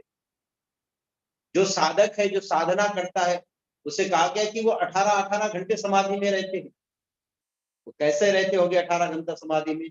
हम आंखें बंद करके 7-8 मिनट के ऊपर अपने मन को एकाग्र नहीं कर पाते, क्योंकि वो ईश्वर को अपने चारों ओर अनुभव करते हैं और ईश्वर की प्रेजेंस, उसकी वर्तमानता को स्वीकार करते कि मेरे चारों ओर ईश्वर विद्यमान है।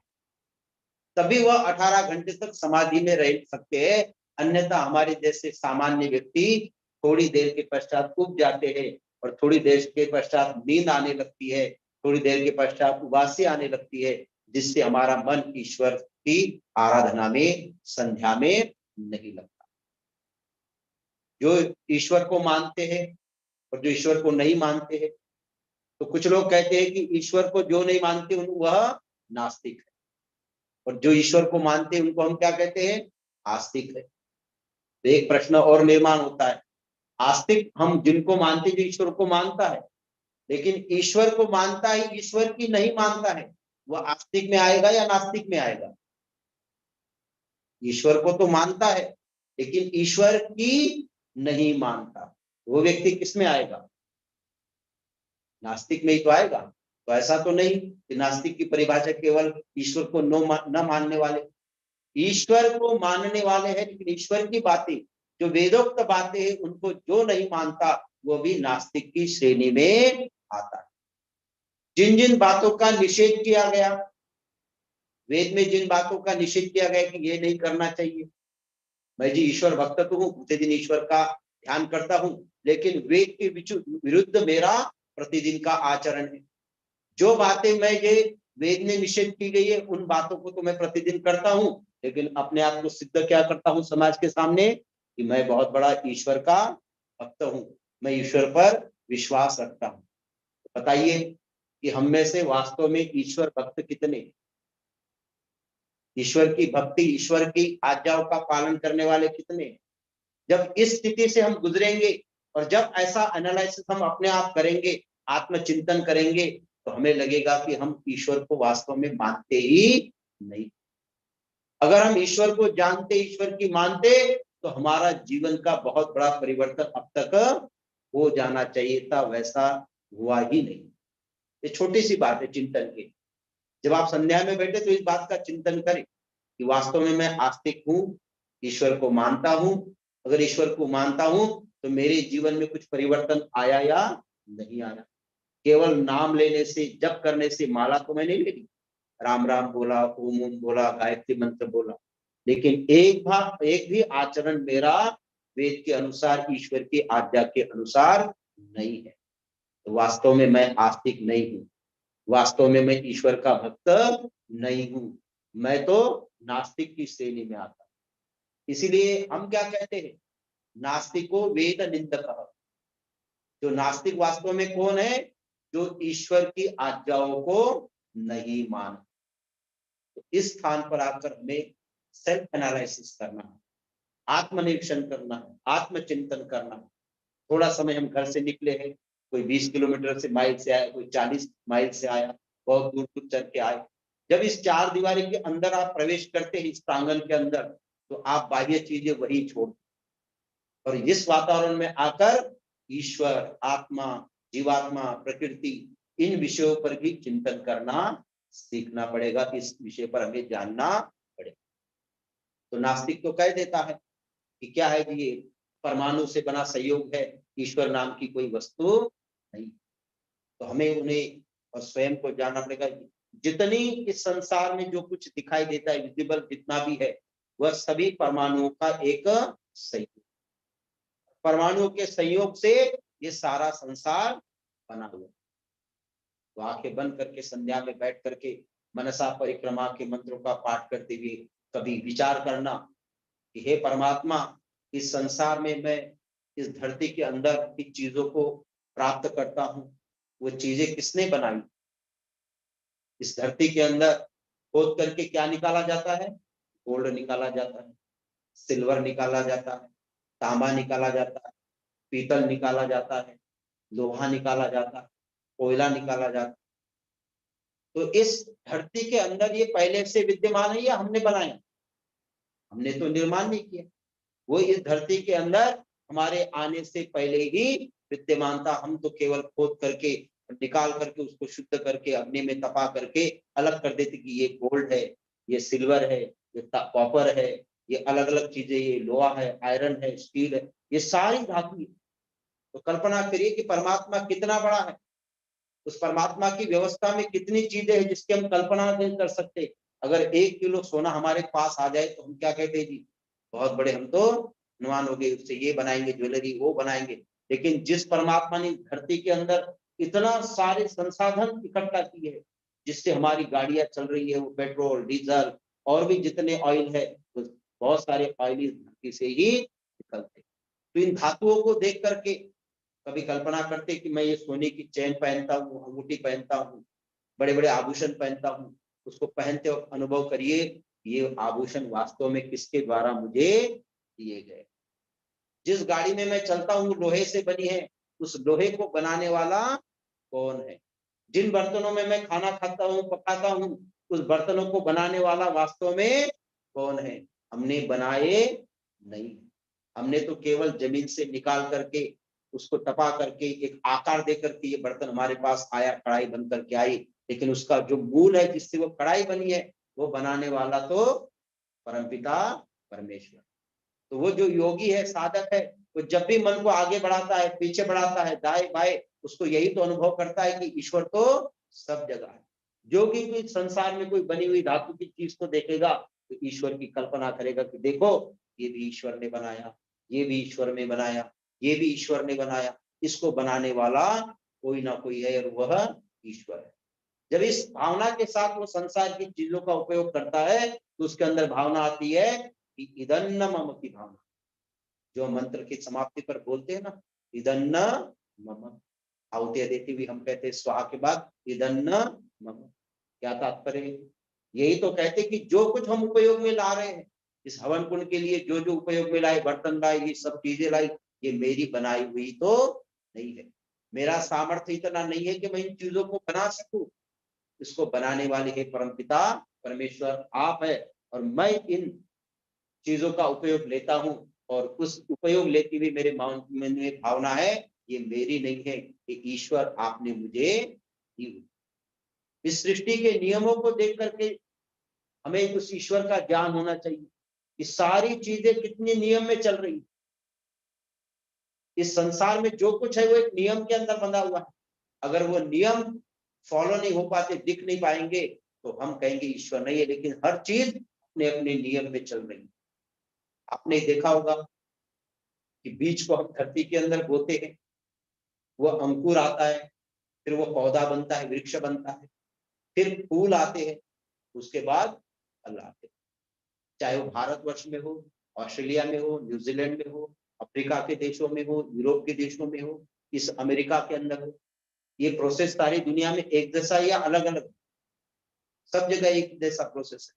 पहले बीज बोया जाएगा, फिर अंकुरित होगा, फिर पौध बनेगा, वृक्ष बनेगा, फिर उसमें फूल आएंगे और फिर फल आएंगे।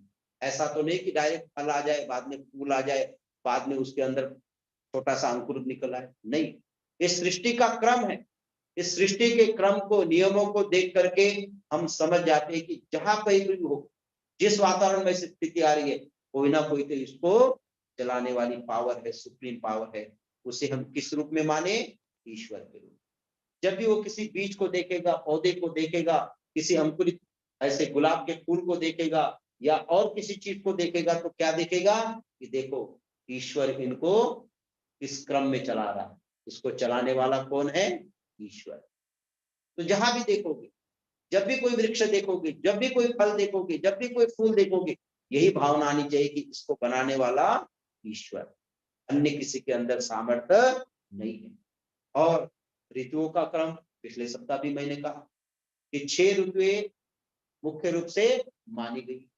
इन 6 ऋतुओं का भी एक क्रम है। अगर एक क्रम उल्टा हो जाए या क्रम अस्त व्यस्त हो जाए, ऐसा कभी हमें दिखाई नहीं दे। वो 6 ऋतुएं कौन सी है जी? सबसे पहले आता है वसंत, वसंत के बाद ग्रीष्म, फिर उसके बाद वर्षा, फिर शरद, फिर हेमंत, फिर शिशिर, और फिर आता है वसंत। इसी क्रम में आता है ना। भारतवर्ष में हो या जिस जगह हम रह रहे हो या दुनिया के किसी देश में हो, इसी क्रम में कहीं ना कहीं वातावरण चेंज होता है, इससे विपरीत नहीं होता। तो हर वर्ष ये ऋतु एक के पीछे एक क्रम में कैसे आते हैं जी? इसको ऋतुओं को चलाने वाला तो कोई है। तो इस भावना से आप सभी जगह देखेंगे, सभी जगह आपकी नजर जाएगी, वहां वहां आपको ईश्वर दिखाई देगा। केवल किसी से बनाने बताने से क्या ये नहीं मान लू कि ईश्वर है, मुझे अनुभव भी करना पड़ेगा, तभी मेरा दृढ़ विश्वास ईश्वर के ऊपर हो। इस सूर्य की गति, चंद्रमा की गति, कभी रात्रि में आप बैठो और देखो, जब पूर्णिमा का समय आता है तो कैसे होता है जी? चंद्रमा धीरे धीरे बढ़ता जाता है। 15 दिन उस चंद्रमा को पूर्ण होने में लगते, और जैसे ही पूर्णिमा का दिन है, पूरा चंद्रमा दिखाई देता है। फिर उसके बाद 15 दिन उसको ऑब्जर्व करिए, सीधा ऑफिस से आकर के घर के अंदर नहीं, थोड़ा कभी सायंकाल में देखो, फिर उस चंद्रमा धीरे धीरे बढ़ता जाता है। फिर आती है पूर्णिमा के बाद धीरे धीरे घटता जाता है तो क्या आती है? अमावस्या आती है। तो फिर पूर्णिमा आती है, फिर अमावस्या आती है। कभी आपने देखा है कि एक बार अमावस्या आ गई और अगले 15 दिन बाद भी अमावस्या आ गई? कभी देखा है आपने? कभी सुना है आपने? कहीं पढ़ा है आपने या हमने? कभी नहीं पढ़ा। इसी क्रम में और आगे भी ऐसा ही क्रम रहेगा। जब सूर्य ग्रहण कब होगा उसका भी एक निश्चित समय है। चंद्र ग्रहण कब होगा? 20, 25, 100 साल बाद भी सूर्य ग्रहण, चंद्र ग्रहण किस समय कहाँ पर दिखाई देगा, कितने समय के लिए होगा, ये भी हमारे गणित ज्योतिष के द्वारा आज ही बताएगा। जो हम पंचांग लाते हैं, जो कैलेंडर लाते हैं, उसके अंदर जो क्रम लिखा है उसको आपने कभी बदलते हुए नहीं देखा। जब रात्रि में कभी आकर के उस चंद्रमा को देखो, उस सूर्य को देखो, सोचो कि इस कौन चला रहा है, इसको कौन घुमा रहा है, ये क्रम किसने रखा हुआ है, तब जाकर के आपको लगेगा कि इसको भी चलाने वाला कोई है। वो कौन है? परमपिता परमेश्वर है, सुप्रीम पावर है। इन फूलों को मैं जब देखता हूँ, जब आप यज्ञशाला के बाहर जाइए, एक ही तरह के वृक्ष में तरह तरह के फूल लगे, व्हाइट फूल भी है, लाल भी है और तरह तरह के फूल है। इनमें सुगंध अलग अलग। गुलाब को देखते हैं, नीम की पत्ती देखिए आप, कैसे उसका डिजाइन होता है किनारे किनारे, कितना सुंदर होता है। गुलाब के कांटों के ऊपर, गुलाब की जो डंडियां होती है उसमें कांटे होते हैं, लेकिन ऊपर कितना सुंदर फूल। जब इन फूलों को देखो, जिस धातुओं को देखते हैं, इन वृक्षों को देखते हैं, इन सभी प्रकार की चीजों को देखते हैं, फलों को देखते हैं, कोई मीठा है, खट्टा है, कोई कसेला है, कोई तीखा है। एक ही जमीन में एक ही तरह का पानी दिया जाता है, एक ही तरह की खाद, लेकिन सब फलों में अलग अलग स्वाद है। तो इन चीजों को देख करके और भी अनुभव करिए। अब आप संध्या करें तो संध्या में जब आप इन चीजों को ऑब्जर्व करेंगे, देखेंगे, समझेंगे, तो आपकी संध्या का समय अपने आप बढ़ता जाएगा। और जब वो कहा ना कि साधक लोग 18-18 घंटे समाधि लगाते हैं, तो वो आपको अकल्पनीय नहीं लगेगा कि मैं तो 7-8 मिनट नहीं बैठ पाता हूँ, ये 18 घंटे कैसे बैठे होगे। ऐसे ही वो ध्यान के अंदर, समाधि के अंदर, संध्या के अंदर और इस संसार में देखते ही ईश्वर को चोर देखते और ईश्वर में ही मगन हो जाते हैं। तो कोई कहेगा कि ईश्वर है या नहीं, तो हम कह सकते ईश्वर है। इन प्रकृति की घटनाओं को देखते हुए आप उसको सिद्ध करा सकते हैं, उसके सामने आप अपने कुछ पॉइंट रख सकते हैं और खुद भी इन चीजों का अनुभव कर सकते हैं। आज के समय को देखते हुए अब मैं यहीं पर अपनी वाणी को विराम देता हूँ। इसी विषय को आगे भी मैं चलाऊंगा और इसी विषय पर और अधिक चिंतन मनन हम सब मिल करेंगे। इतना ही कहकर मैं अपनी वाणी को विराम देता हूँ। ओम शांति शांति शांति। Thank you, Acharya. Such an enlightened speech, the Ishwar Kasaru. The main things what he has preached, I just want to summarize in a few minutes. So, Nastiko Vedanidha means the people, those who are atheists, don't who believe in God, they do believe the Vedas and they don't accept it. So, it's not that those who are believing in God, they are the atheists or the theists. You can be called as atheist if you are not following proper directions from the Vedas and the word of God. If you are not following proper discipline, which is told from the Vedic scriptures, you are also called as the atheist. You are not called as a theist, as if you say that you are believing in God. So that's the main thing. And as he said, idam namama, do not feel like everything is yours. You should have a feeling of nothing is mine. So if we see the sun, moon, the stars, and this nature, and different kinds of flowers, different aromas, and different plants, and their shape, the leaves, so we can understand the creation of this God, and we need to accept that. So that's the main thing. And there are few announcements for this week. October 22nd, we have there's a musical concert in the temple.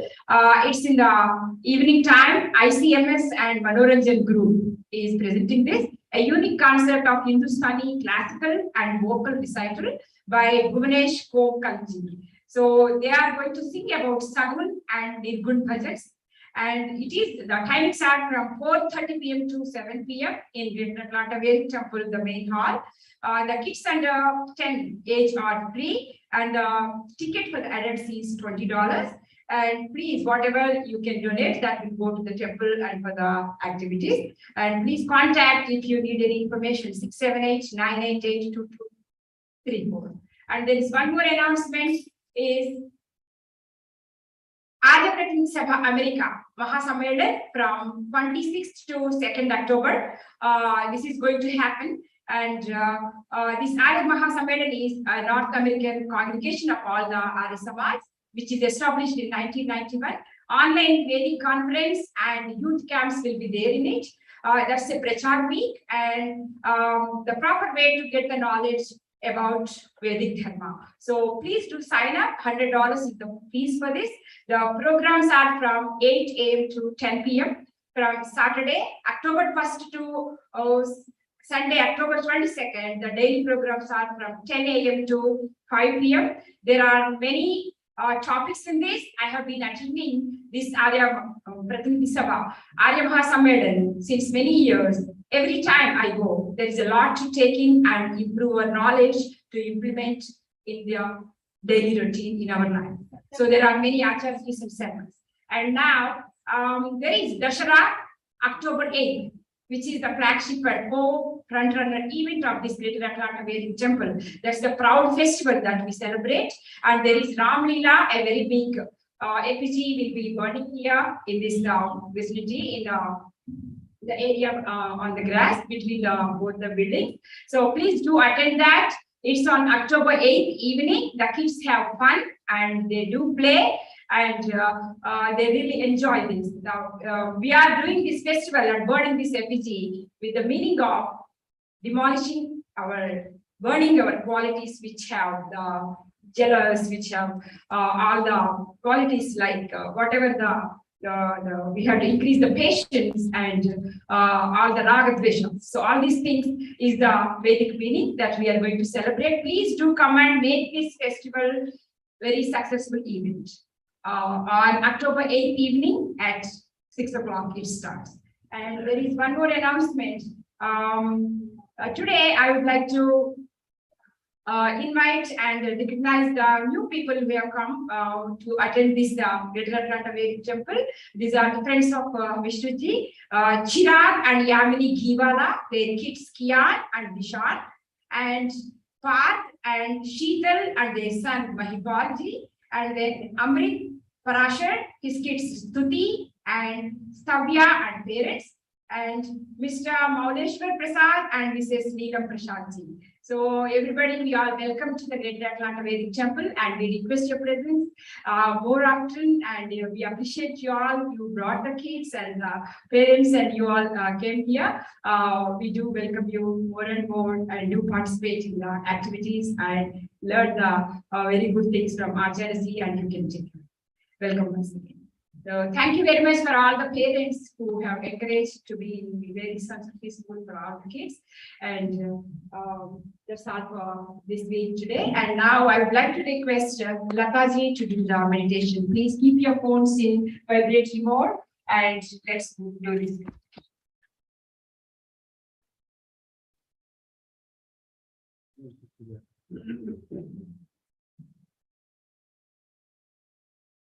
Namaste everyone.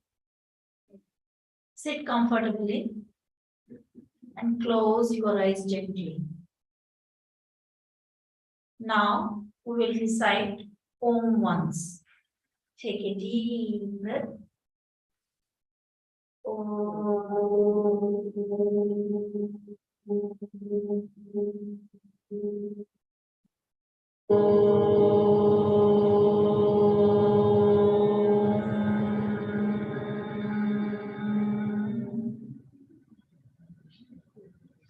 Relax your face, neck and shoulders. Relax. Now, sensing your breath in your nostrils, breathe in, breathe out. Breathe in, breathe out. Be relaxed.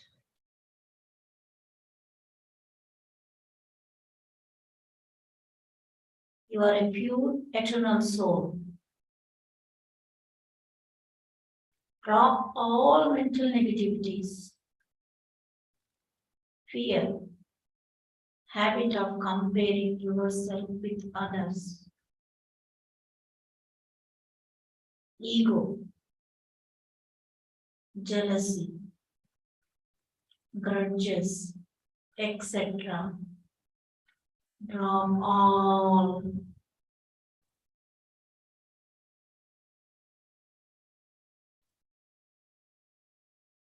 Again, breathe in and breathe out.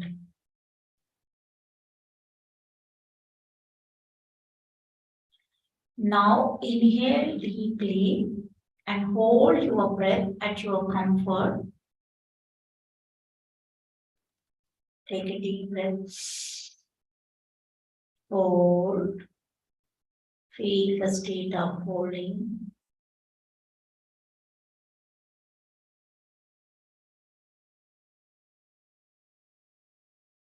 Exhale.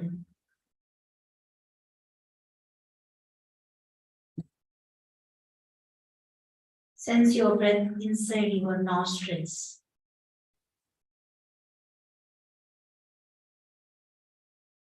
Be focused in the nostrils, air coming in and going out.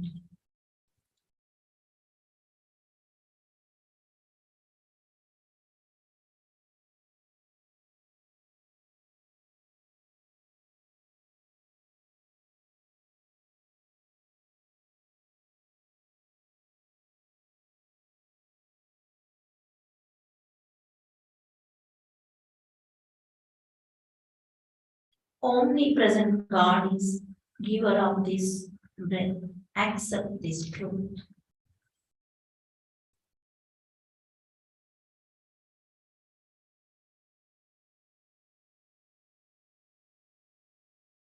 Accept God's holy presence within you.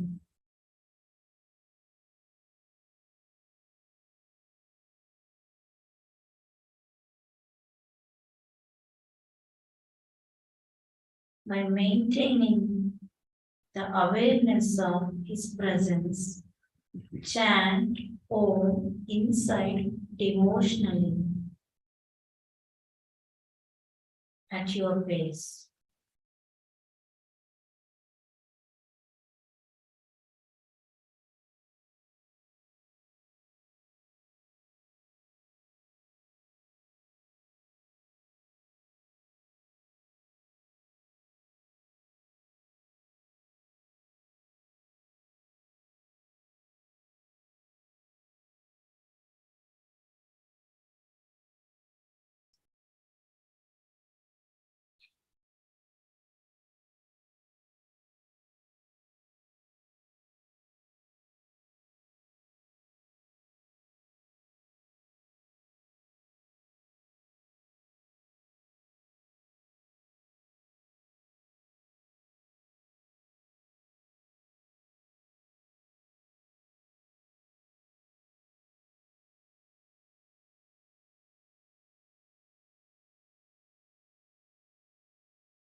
Now pray for the welfare of all.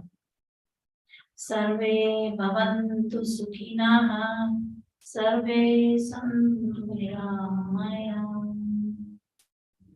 May all be happy and healthy. We are all children of one divine Mother God. We feel we belong to one family. Feel one is with all.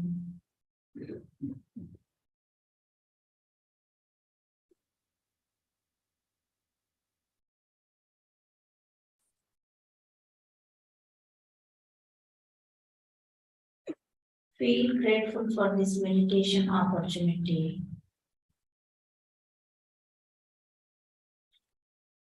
Now we will recite Om once followed by Shanti 3 times. Om, Om, Om.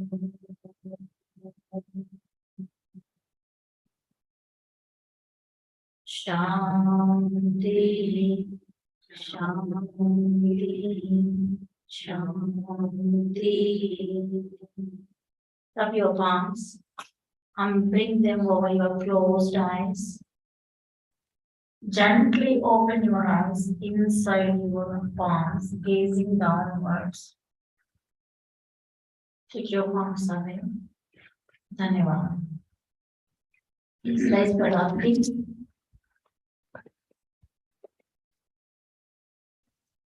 Stand up for Aarti. I would like to request Nadia ji to sing the hymn.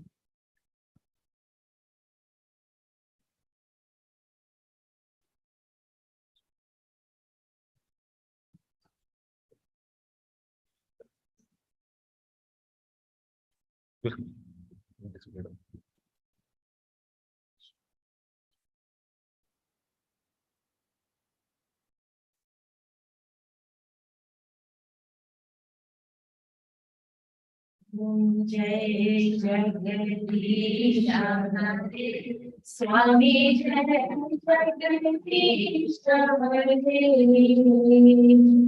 Bhajano ke samhan Asajano ke samhan Janame Dhuragare Om Jai Jagadish Hare जो ध्यावे फल पावे दुख बिन से मन का स्वामी दुख बिन से मन का सुख संपत्ति घर आवे सुख संपत्ति घर आवे काश मिटे तन का ओम जय जगदीश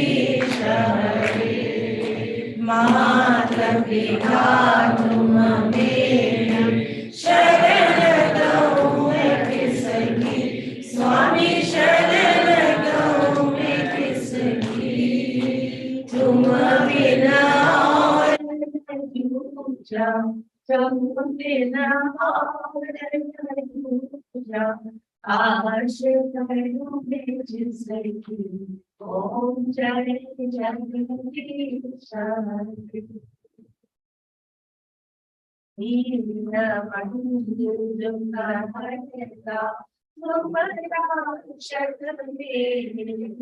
स्वामी तुम्हारा शरण मेरे अब ये हाथ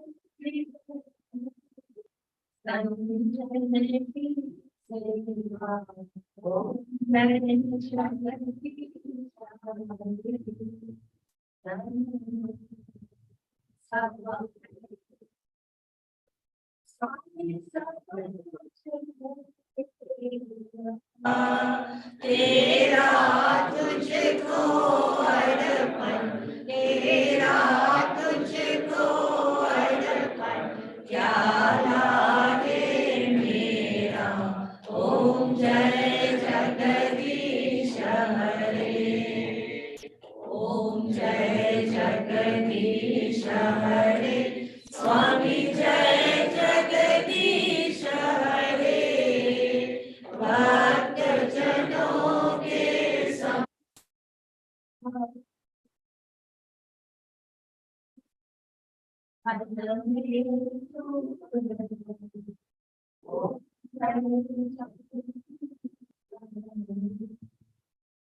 Shanti Path.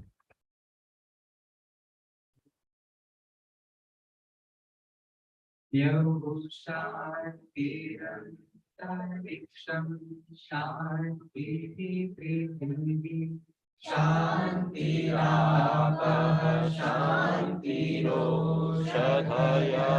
शान्तिः वनस्पतयः शान्तिर्विश्वे देवा शान्तिर्ब्रह्म शान्तिः सर्वं शान्तिः शान्तिरेव शान्तिः सामा शान्तिरेधि ॐ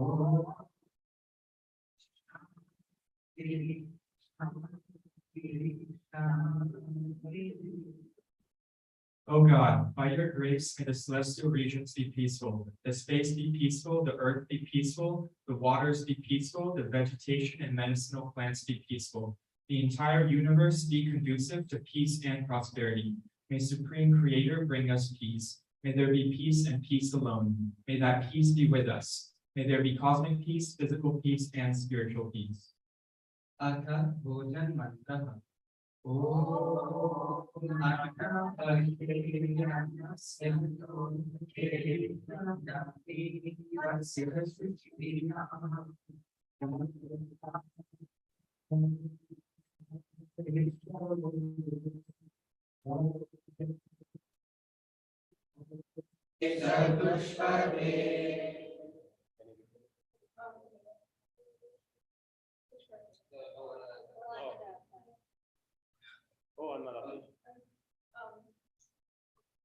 Oh, Annadatta.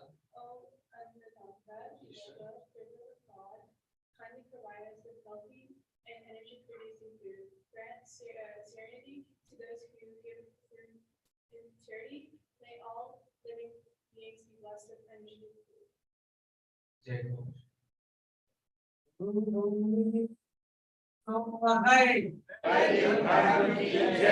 मर्यादा पुरुषोत्तम श्री रामचंद्र जी की जय। योगेश्वर श्री कृष्ण चंद्र महाराज की जय। गुरुवर स्वामी विरजानंद जी की जय। महर्षि स्वामी दयानंद सरस्वती की जय। संसार के सभी श्रेष्ठ महापुरुषों की जय। संसार की सभी विदुषी देवियों की जय। आज के आनंद की जय। आज के यजमान की जय।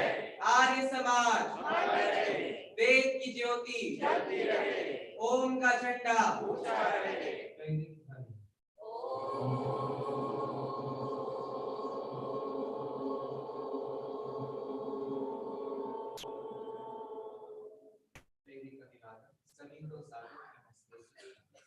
Please take the aarti, join us for the prasad. All volunteers, please help to clean up the temple area. Thank you. Thank you.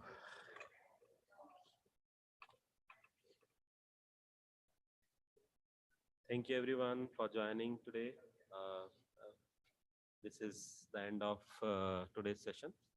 Thank you so much. We'll meet you again next week, same time, 10:30 Eastern. Thank you. I see a lot of new people join in. Thank you so much for that. Namaste.